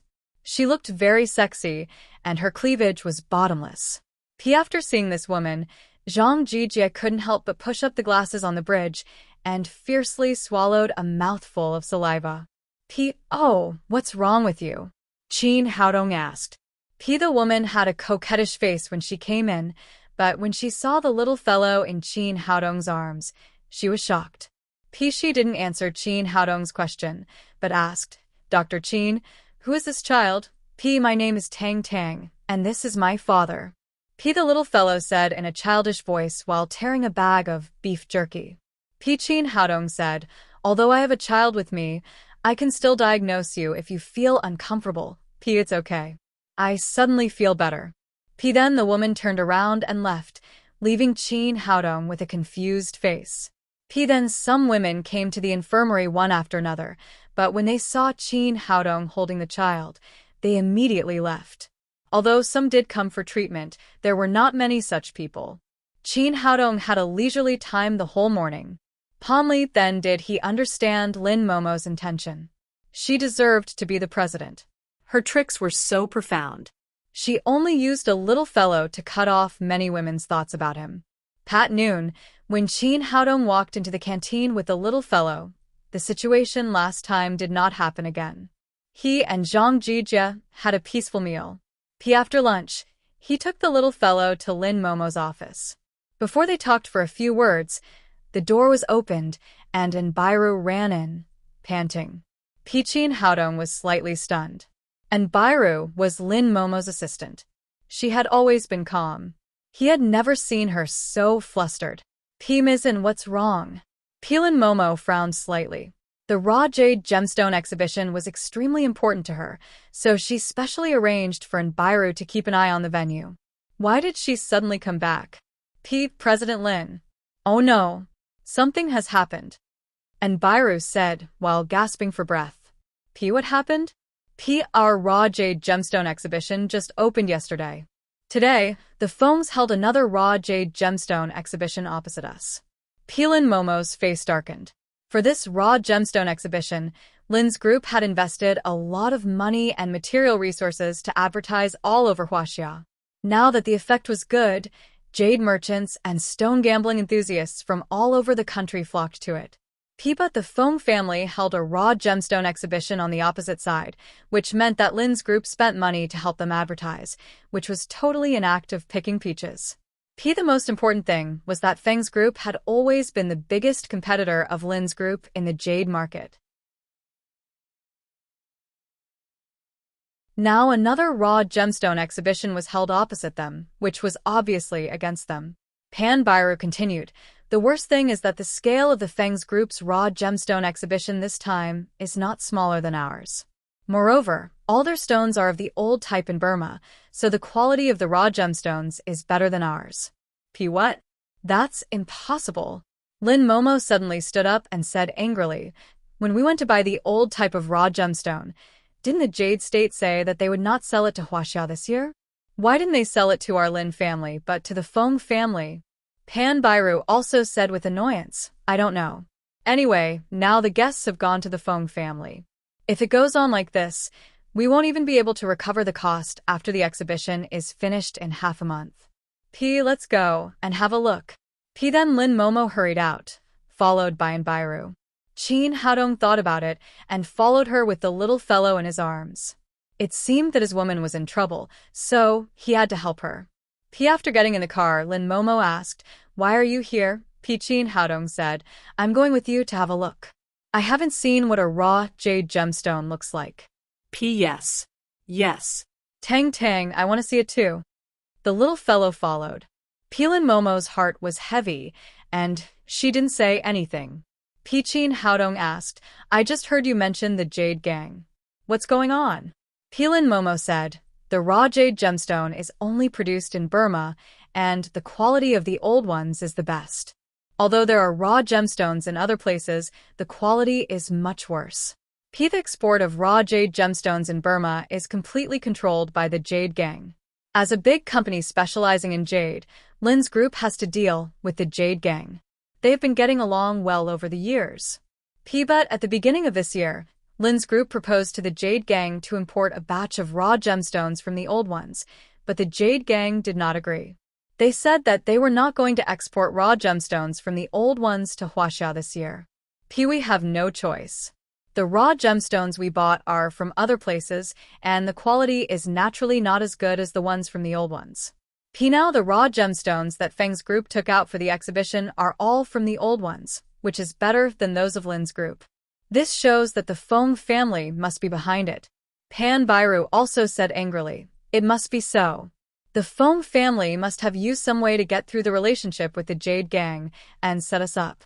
While talking, the motorcade arrived at the site of the raw gemstone exhibition. This was the Jiangnan Convention and Exhibition Center, which was specially prepared for major companies to hold exhibitions. After getting off the car, Qin Haodong saw that the site was full of all kinds of raw jade gemstones.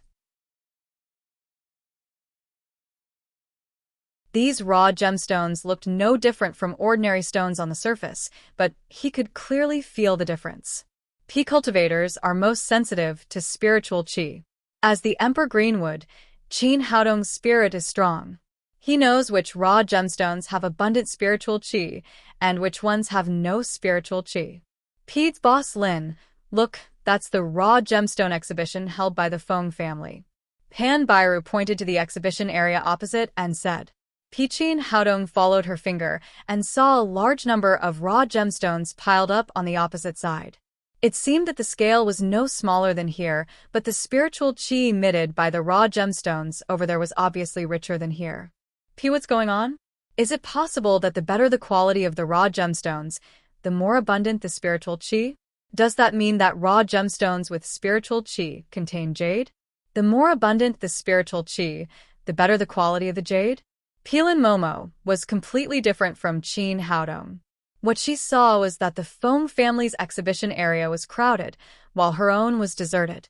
If it went on like this, the exhibition would really lose a lot. Boss Lin, what should we do? And Bairu asked. Lin Momo frowned and was at a loss. Those who came to the raw gemstone exhibition were all experts. The quality of the raw gemstones could be seen at a glance. Her stones were not as good as those of the old pit type. It was too difficult to pull people over. Qin Haodong didn't seem to see Lin Momo's mood. He pointed to the raw jade gemstone and asked, "Is there really jade in this thing?" Lin Momo sighed and said patiently, "There may be jade in the raw jade gemstone, but there is a chance." The reason why the old pit type of raw jade gemstone is famous is that it has a high rate of producing jade. Is there any way to see through these stones and see which ones have jade and which ones don't? Lin Momo said, "It's impossible. With all the current technological means of human beings, it's impossible to see through the raw jade gemstone. Otherwise, there would be no stone gambling. We hold this raw gemstone exhibition to let customers come here to bet on which raw gemstone has jade and which one doesn't. As the saying goes, one cut into the poor, one cut into the rich, one cut into the heaven, one cut into the hell. This is the industry of stone gambling." Pan Bairu added, "Some experts in stone gambling can make some inferences according to the external performance of the raw gemstone. Although it is not 100% accurate, it is much better than gambling by luck." Qin Haodong said, "Oh, I've always been lucky. How about trying it?" He wanted to see if his inference was correct. If the concentration of spiritual qi was directly related to the quality of the jade, it was not much different from seeing through it. Lin Momo said, "Whatever. Anyway, they are all stones of our group. You can ask the stone-cutting master next to you to see which one is good." Qin Haodong chose a raw jade gemstone priced at 2,000 yuan and sent it to the stone-cutting master. Because there were no customers, the stone-cutting master was idle and bored. This time, seeing that there was business, he cut the stone quickly, but there was nothing in it. The 2,000 yuan became a pile of waste stones. Young man, you lost," the stone-cutting master said. They didn't care about this situation. Not to mention the 2,000 yuan stone. Even the 20 million yuan stone could be lost. Qin Haodong was not frustrated at all.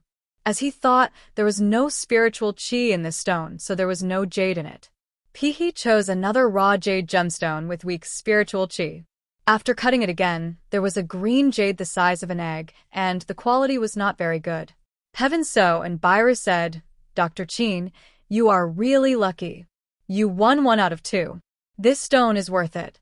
Chin Haodong had just seen that the price of this raw stone was 20,000 yuan, which meant that such an ordinary jade the size of an egg could be sold for more than 20,000 yuan.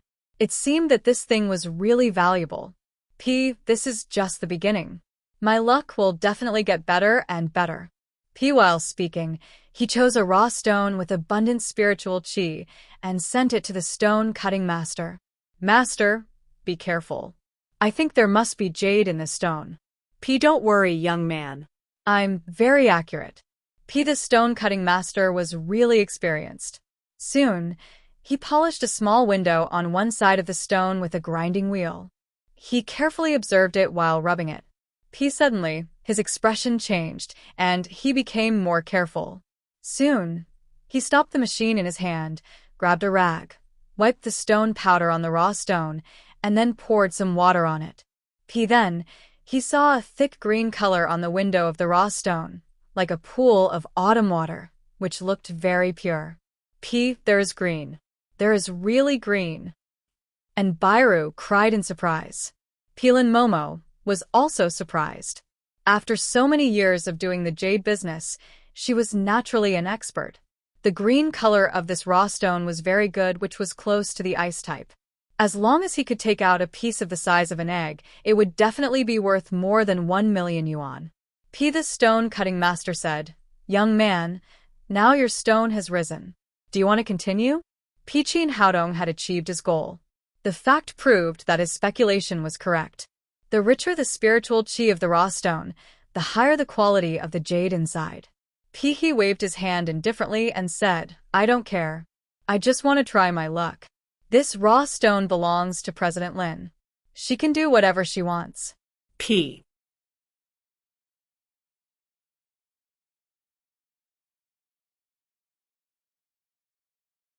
Chapter 66. Lin Momo didn't stand on ceremony with Chin Haodong. She said to Enbiru, send this stone to the half-gambling area. It can improve our popularity. The raw gemstones here were not of the old pit type, so the jade rate was relatively low. The half-gambling stone of the ice type was the most precious. Byru called 2 workers and directed them to send the raw jade stone to the half-gambling area. The little fellow also ran over there to play. Chin Haodong took Lin Momo to a place where no one was around and whispered, I can help you. What do you mean? Lin Momo was a little confused. She didn't know what Chin Haodong was trying to say. I can help you defeat the Feng's group and win this exhibition. Are you kidding? How is that possible? Their raw gemstones are of the old pit type, and the quality is much better than ours. Lin Momo didn't believe it at all. She really couldn't think of any way that Chin Haodong could help her. Chin Haodong said seriously, Of course I'm not kidding. As long as you can trust me, I can help you. Seeing Chin Haodong's serious face, Lin Momo knew he was serious. She said, I believe you. Tell me, how can you help me? Don't ask how, but I need a lot of money.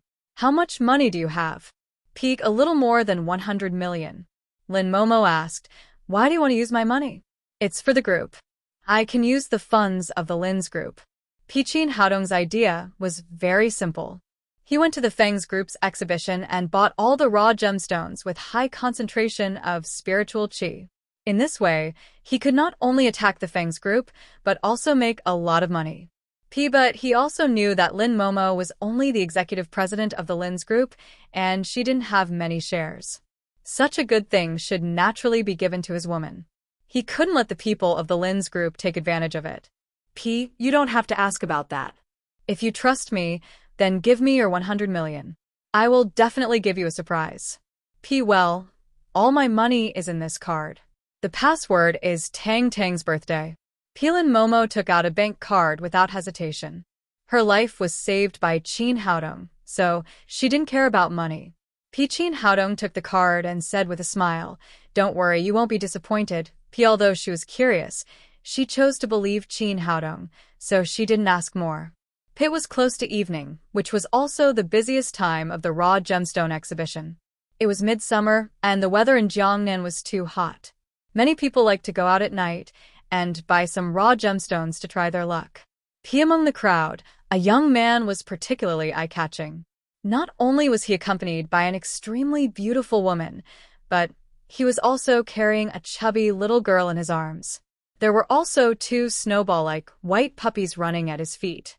This person was Qin Haodong. In the afternoon, he returned to Daddy's security company and cleaned up a large warehouse. In the evening, he took the little fellow, Damao and Ermao, to the raw gemstone market. Nailin Wushuang also came with him when she got the news. Qin Haodong first walked around the entire raw gemstone market and found that the marketing method here was basically the same as that of Lin Momo. The entire raw gemstone market was divided into 4 areas: A, B, C, and D. Among them, the raw jade stones in Area A were the most valuable, and the price was generally more than 1 million yuan. The price of raw jade stones in Area B was between 100,000 yuan and 1 million yuan. The price of raw jade stones in Area C was between 10,000 yuan and 100,000 yuan. The last one in Area D was cheap, and the price was less than 10,000 yuan, ranging from hundreds to thousands of yuan. He calculated that with Lin Momo's capital of 100 million yuan, it was enough to buy all the raw gemstones here that had more than doubled. Just as he was thinking, a middle-aged man with gold-rimmed glasses came over. He looked at Damao and Ermao at Qin Haodong's feet with great fondness, and then said, "Little brother, do you sell these 2 dogs?" The little fellow had now regarded Damao and Ermao as her companions. When she heard that someone wanted to buy them, she quickly said, "No. No. Damao and Ermao are my dogs. I'm not selling them." Damao and Ermao seemed to feel the intention of the middle-aged man. They looked at him with hostility and roared with dissatisfaction. The middle-aged man smiled at the little fellow and said, "Little cutie, these 2 dogs can be exchanged for a lot of money. You can buy a lot of things you like." Then he turned to Qin Haodong and said, "Little brother, I'm Qian Duoduo. I have 2 hobbies in my life. The first is jade jewelry, and the second is dogs, especially pure Tibetan Mastiffs. I can see that these 2 dogs are extremely rare purebred snow mastiffs. I won't treat you badly. 5 million yuan for one, and 10 million yuan for 2. How about that?" Soon as he said that, it immediately attracted the attention of the people around him. Originally, everyone thought that Damao and Ermao were just 2 pet dogs. They didn't expect that they were worth so much money. They immediately gathered around. The little fellow was a little anxious. She hugged Qin Haodong's neck and cried, "Papa, don't sell Damao and Ermao. They're my friends." Don't worry, Papa won't sell them." Qin Haodong smiled at Qian Duoduo and said, "Mr. Qian, as you can see, my daughter doesn't agree. I won't sell these 2 dogs." Qian Duoduo was not discouraged. He said, "Little brother, I really like these 2 dogs. 10 million yuan for each dog. Is that okay?" After he said that, there was a commotion among the onlookers. It should be known that 20 million yuan could allow ordinary people to live a carefree life, and they were very rich. Young man, sell them. "These 2 dogs of yours are only worth this much." "Yes, young man, 10 million yuan for one and 20 million for 2. The price is not low at all." Qin Haodong was not moved at all. On the one hand, he would not sell what his daughter liked no matter how much money he paid. On the other hand, now the 2 little snow mastiffs had been cleaned by him. They were not ordinary Tibetan mastiffs. It was not an exaggeration to say that they were strange beasts. They could not be measured by money at all. Sorry, not for sale." Qin Haodong was about to leave with Damao and Ermao. Qian Duoduo said again, "Little brother, 30 million yuan for 2. Qin Haodong looked back at him and smiled. "Mr. Qian, even if you pay me 300 million yuan, I won't sell them." Seeing that the young man really did not intend to sell the dogs, Qian Duoduo looked disappointed. He took out a business card from his pocket and gave it to Qin Haodong. Little brother, let's be friends. If you have the idea of selling dogs in the future, you must think of contacting me as soon as possible. Although Qin Haodong did not want to sell Damao and Ermao, he took the business card out of politeness and glanced at it. It said, President of Jiangnan Jade Association, Chief Jewelry Appraiser of Huaxia, Qian Duo Duo. After the interlude, Qin Haodong began to buy raw jade gemstones. He began to buy all the raw jade gemstones that could double the value of the gambling. Before coming, he had made sufficient preparations. After paying, someone immediately loaded the raw stones and took them away to the warehouse of Daddy's security company. While buying and walking, Qin Haodong had soon bought all the high-quality raw jade stones in the 3 areas A, B, and C. He was different from others in buying raw stones. He knew at a glance which one had enough spiritual qi, so there was no need to choose at all. He just wrote down the number and bought it. This kind of buying method, which was like choosing cabbages, immediately attracted the attention of everyone present. Everyone noticed that the young man in ordinary clothes was so generous. In the blink of an eye, he had spent almost 70 or 80 million yuan. No wonder he was not tempted just now when there was an extra 30 million yuan. Similarly, he also attracted the attention of the organizers of the raw gemstone exhibition. However, most of the raw stones selected did not look good, so no one cared. They just thought that this young man was the kind of rich second generation who burned money. Soon, Qin Haodong came to the D area. He was recording the number of the raw stone he liked. Suddenly, he heard 2 heart-wrenching screams. He turned his head and saw 2 bodyguards in black suits covering their bloody wrists and looking at Damao and Ermao in horror. Damao and Ermao grew very fast. Now they were almost knee-high. They were looking at the 2 people angrily and growling from time to time. Damao and Ermao, come back. Qin Haodong called the 2 snow mastiffs back. He was slightly surprised. These 2 little things were quite intelligent and generally would not attack people. Whose dog is it? How can it bite? The 2 bodyguards in black roared.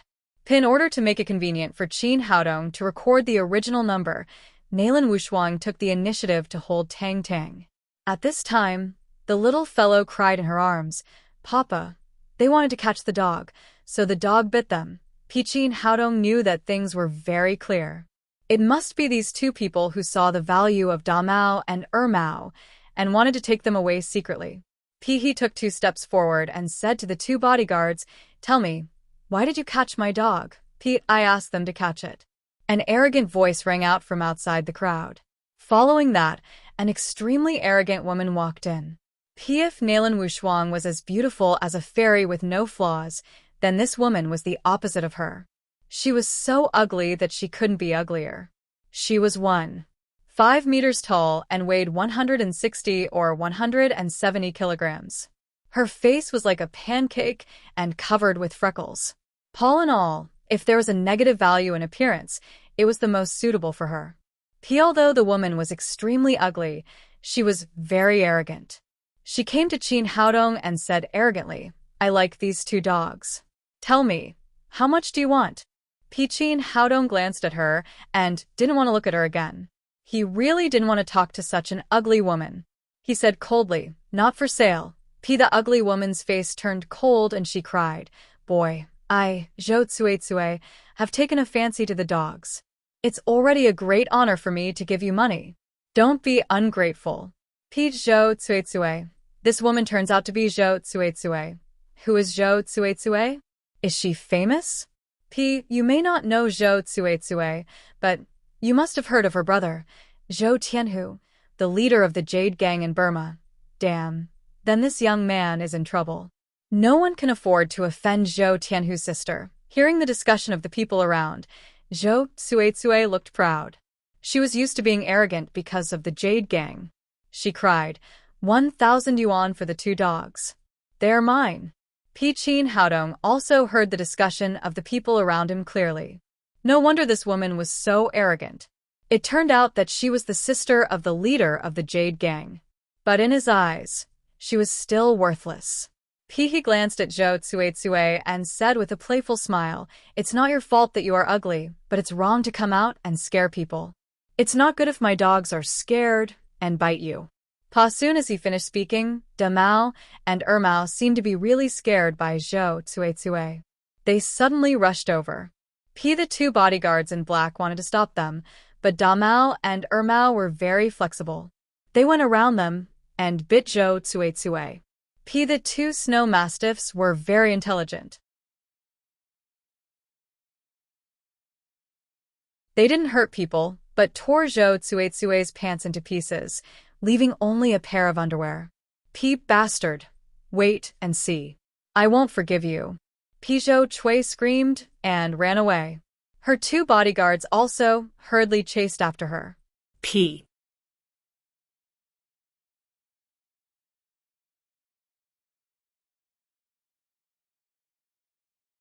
Chapter 67. After that, Qin Haodong continued to collect high-quality raw jade gemstones in Zone D. The price of raw stones in Area D was the lowest, but compared to the other three areas, the quantity was also the highest. And because of a low price, the chance of winning was also very high. Qin Haodong had just walked halfway, and he had almost collected enough raw stones to fill the cart. He paid according to the order number and transported the raw stones away. When he was about to continue to choose, a loud noise came, and a large group of bodyguards rushed over and surrounded them. The leader was Foam Tianda, the young master of Feng's group, and Zhou Tsuetsue, who had just changed clothes, followed him. "Darling, who bullied you? Today, I'm going to beat him until even his mother can't recognize him," Foam Tianda said arrogantly. Qin Haodong then understood why Feng's group had established a relationship with the Jade Gang. It turned out that Foam Tianda had found such an ugly woman to be the brother-in-law of the leader of the Jade Gang. Looking at the handsome Foam Tianda and the ugly Zhou Tsuetsue, he couldn't help shaking his head secretly. It seemed that as a member of a big family, no matter man or woman, he couldn't control his own marriage. Everything was based on interests. Zhou Tsuetsue pointed to Qin Haodong and cried, "Tianda, this is the toy boy who bullied me.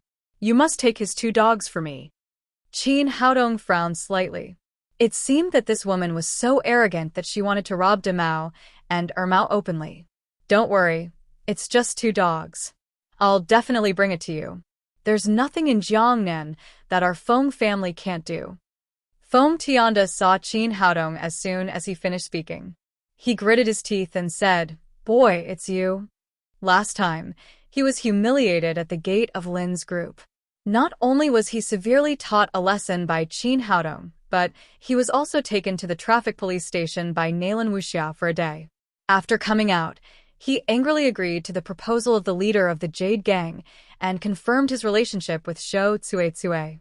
He wanted to use the power of the Jade Gang to suppress Lin's group. Zhou Tianhu finally found a man for his ugly sister. He was so happy that he helped the Foams with a large number of raw jade gemstones from the old pit. He held the raw gemstone exhibition opposite Lin's group. Qin Haodong smiled and said, "It's me, Mr. Foam. We are really fated. Kid, you're the one who delivered yourself to me." Foam Tianda waved his hand and shouted to the bodyguards behind him, "Do it. Leave the two dogs. Break the limbs of the man, and throw the woman out." Although he knew that Qin Haodong was very good at martial arts, this was his territory, and he had bodyguards. He would be able to control the situation. As soon as he finished speaking, he heard a cold voice saying, "Foam Tianda, who do you want to throw out?" Nailan Wushuang was holding the little fellow. Foam Tianda hadn't seen her face clearly. Now he saw that she was the eldest daughter of the Nailan family. "Nah. Miss Nailan, when did you come?" Foam Tianda quickly raised his hand to stop the bodyguard who was about to pounce on him. He didn't have the guts to do anything to Nailan Wushuang. Although the Feng's group was powerful, it could not be compared with the Nailan family. Otherwise, it would not have been defeated by Nailan Wuxia. But he didn't understand why the two princesses of the Nailan family had such a good relationship with this toy boy. First, Nailan Wuxia protected Qin Haodong, and now Nailan Wushuang also stood with him, holding a child in her arms. What was going on? Zhou Tsuetsue saw that he stopped and looked at the beautiful woman in front of her eagerly. She was very dissatisfied and cried, Tianda, why don't you do it? Hurry up and get the 2 dogs for me. Foam Tianda complained in his heart. He took Zhou Tsuetsue a few steps to the side and whispered, Honey, this is the eldest daughter of the Nalan family in Jiangnan. We can't afford to offend her. Zhou Tsuetsue didn't buy it at all. She cried rudely, I don't care about the Nalan family or the Hong family. Anyway, I want the 2 dogs. Didn't you just say that there is nothing your Fong family can't do in Jiangnan? My lady, it's just 2 dogs. You wait, I'll find a way to get them for you. Foam Tianda was very depressed. He had to please Zhou Tsuetsue for the sake of the Fong family, and the eldest daughter of the Nalan family was standing there. He couldn't afford to offend her in any case. If he still wanted the 2 dogs in this situation, he had to think of other ways.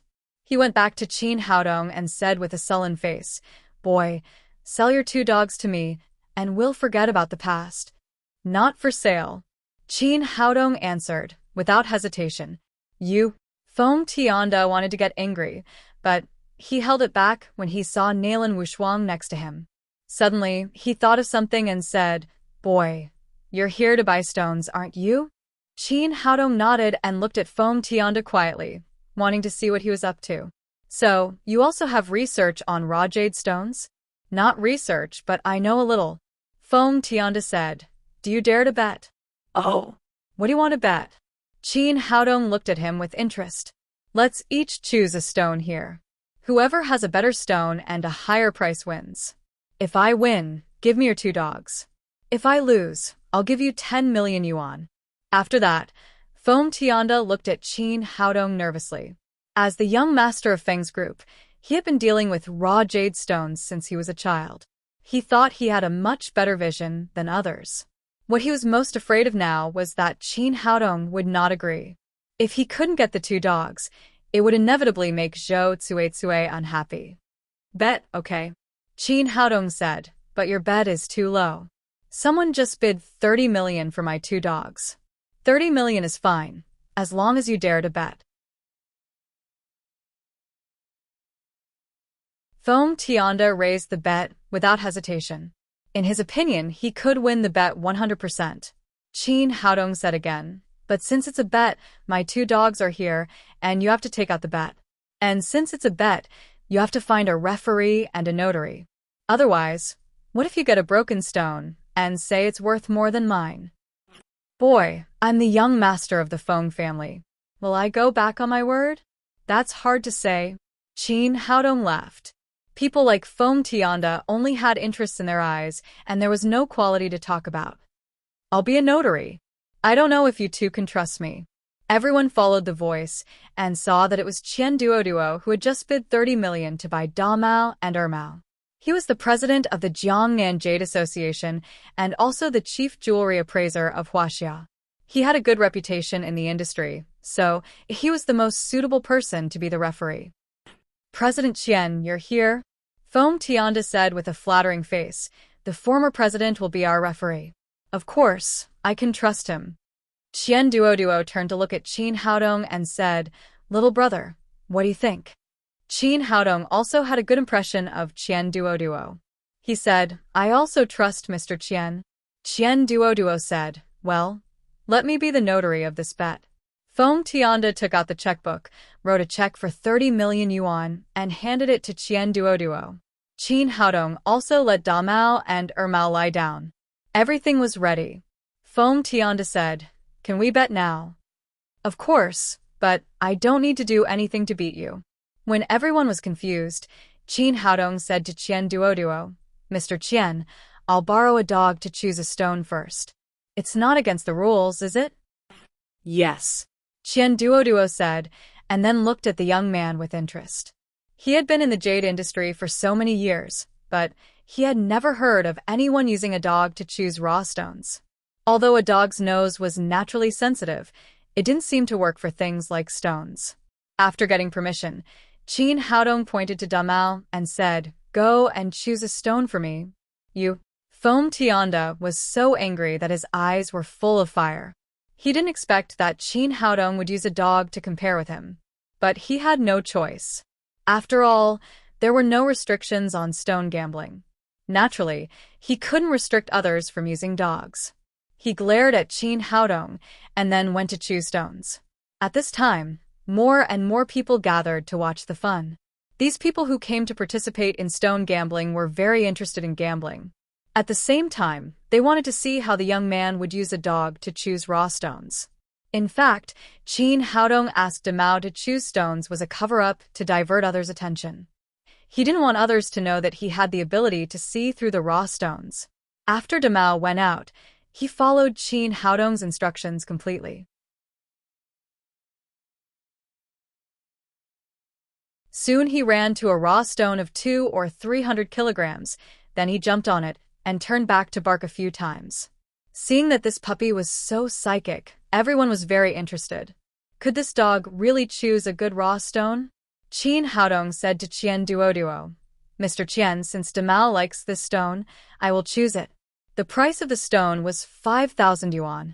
After that, he paid the staff of the stone yard and bought the stone. After receiving the money, the staff immediately asked someone to push the raw stone over with a cart. Over there, Feng Tianda was carefully selecting stones one by one. According to his experience from primary school, he carefully looked at the color and pattern of the raw stones and carefully selected them. After a full 20 minutes, he finally chose a raw stone and asked the staff to push it out. After the 2 raw stones were placed, Feng Tianda called 2 stone-cutting masters and began to cut them on the spot. "Who's first?" Qian Duoduo asked. "I'll go first." Feng Tianda was full of confidence. He was confident in his ability to choose raw stones. At the same time, he didn't think that the raw stone chosen by a dog would be better than his. After receiving the order, the stone-cutting master began to cut Feng Tianda's stone. With the roar of the cutting machine, the raw stone chip splashed, and soon a touch of green came out. There is green, there is really green. He deserves to be the young master of Feng's group. He really has a good eye. The quality is good. It looks like the green bean type. It seems that this raw stone can be worth more than 1 million yuan. Young Master Feng is really amazing. Amidst the praises, Feng Tianda raised his chin complacently and glanced at the black stone under Qin Haodong's feet. His face was full of disdain. In his opinion, he had already won the bet. In less than 10 minutes, his stone was cut. The stone-cutting master poured a basin of water, and a green jade the size of an apple appeared in front of everyone. Qian Duoduo reached out to pick up the jade and looked at it. He nodded and said, "Good. The water head has reached the green bean type. The price should reach 1.2 million. Seeing Qian Duoduo made the value evaluation, a jade merchant immediately cried, "Young Master Feng, I'll pay 1.2 million for it." Not for sale. Feng's group had its own jewelry company. Feng Tianda naturally would not sell this good quality jade. Seeing her boyfriend cut out such a good jade, Zhou Cuizue also looked proud. She turned to look at Qin Haodong and said, "Toy boy, it's your turn." The onlookers also looked at Qin Haodong together. In their opinion, the young man's chance of winning was very small.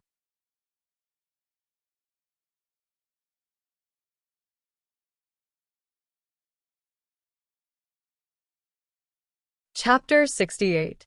Zhou Cuizue's words focused everyone's eyes on Qin Haodong's raw stone. Many experts couldn't help but frown. This raw stone is too bad. It has no cracks, no ringworm, and no python pattern. How can there be jade? That's right. This young man even used a dog to choose the raw stone. It's too sloppy. It seems that Feng Daxiao will win. It's a pity that the 2 dogs worth 30 million yuan are already his. Hearing the discussion of the people around him, Feng Tianda became more and more proud. He said to Qin Haodong sarcastically, "Is it necessary to cut this black stone of yours? I think you should just admit defeat so that you won't make a fool of yourself after cutting it." Qin Haodong laughed and said, "Of course, I always think that my dog is better than you." Then he said to the stone-cutting master, "Let's start, but remember to rub it slowly. Maybe there is treasure in this stone." The stone-cutting master nodded. Although he was not optimistic about this stone and thought it was not necessary to rub it, he could only do as the guest asked. With the sound of the saw blade, gravel splashed, and a touch of green slowly appeared. There is green. Oh my God, such a stone is green. Although there is green, it can't be compared with Feng Dashao's green pea jade. No, it looks like ice jade to me. The green is so beautiful. Ice jade. It's really ice jade. This young man, no, this dog's luck is really too good. The onlookers all opened their mouths wide. They squeezed to the front and stared at the stone.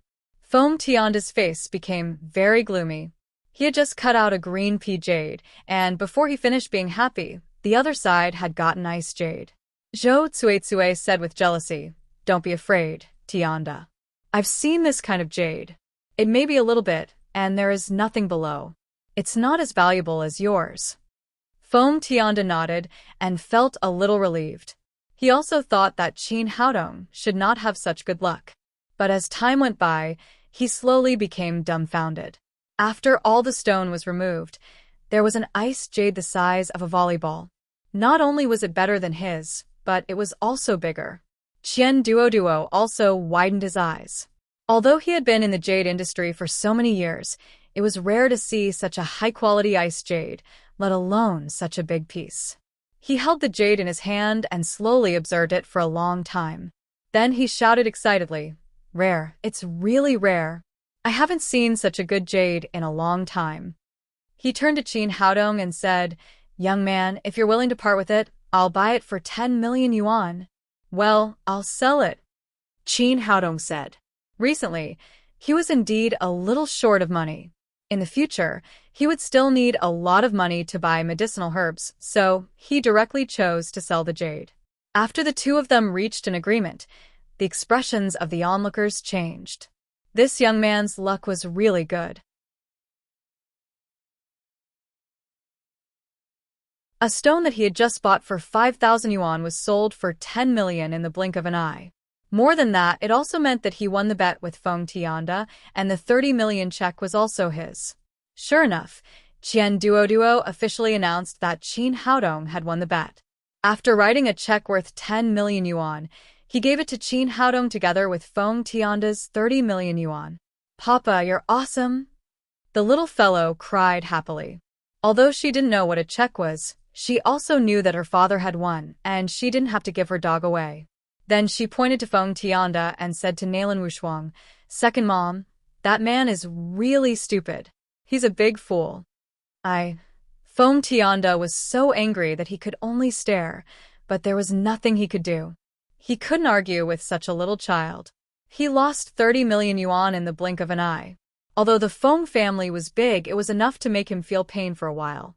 However, the notary was Qian Duoduo, the president of the Jade Association, and there was a young lady of the Nalan family standing next to him. He didn't have the guts to renege on the debt, even if he wanted to. "You lost like this. What a waste." Seeing that Feng Tianda lost the bet, Zhou Cuizue immediately turned hostile. "I don't care. You have to get me those two dogs anyway, or I'll ask my brother to stop the supply of raw stones to your Feng family." This, in the face of such an unreasonable woman, Feng Tianda really wanted to go up and slap her, but he could only swallow the impulse when he thought of Zhou Tianhu, the leader of the Jade Gang. He had lost the bet, and Zhou Cuizue was still chasing him for the dogs. Feng Tianda had no choice but to say again, "I lost this game. Do you dare to bet again?" "Of course, my papa is the best." The little fellow was now a loyal fan of Qin Haodong. In her heart, her father was an omnipotent person, so she was not afraid of the big fool in front of her. Qin Haodong naturally would not refuse this kind of bet where there was no winning or losing. He kissed the little fellow on the cheek, and then said happily, "My daughter said that there's nothing I'm afraid to bet with you." Feng Tianda said, "Then let's bet again. The wager remains the same. I'll still bet 30 million on your two dogs, but this time I want someone else to choose the raw stones for me." "No problem." Qin Haodong simply agreed. No matter who the other party chose, it was impossible to win him. Feng Tianda called a bodyguard and ordered, "Go and get Mr. Sun here." The bodyguard answered and ran out. Qin Haodong wrote another check of 30 million and handed it to Qian Duoduo. Soon, the bodyguard came over with a middle-aged man of about 50 years old. The man was wearing a robe and had an extraordinary temperament. He was Sun Dinghua, the jade appraisal master of Feng's group. Sun Dinghua had a very strong background. He had extraordinary attainments in jade and was famous in the jade and gem industry. He was poached by Feng's group with a lot of money, and he really helped Feng's family make a lot of money in recent years. "Young master, what can I do for you?" Sun Dinghua asked. After briefly explaining the situation of the bet, Feng Tianda said to him, "You bet for me?" "Don't worry, young master. As long as I'm here, I'm sure I'll win." Sun Dinghua had enough confidence, and he didn't take the young man in front of him seriously. The industry of stone gambling might depend on luck once or twice, but in the end, it still depended on vision, and he happened to be a very vision person. The gambling began again, and Sun Dinghua confidently went to choose the raw stone. The onlookers all looked at Qin Haodong. Feng's family had obviously used their real strength and sent Sun Dinghua out. In their opinion, this young man should be taken seriously. But Qin Haodong waved his hand and called Ermao over. "It's your turn. Don't lose face." Ermao seemed to understand what he said, barked twice, and then rushed to the raw stone. "Ermao, come on." The little fellow clenched his fist and shouted, which made the onlookers laugh.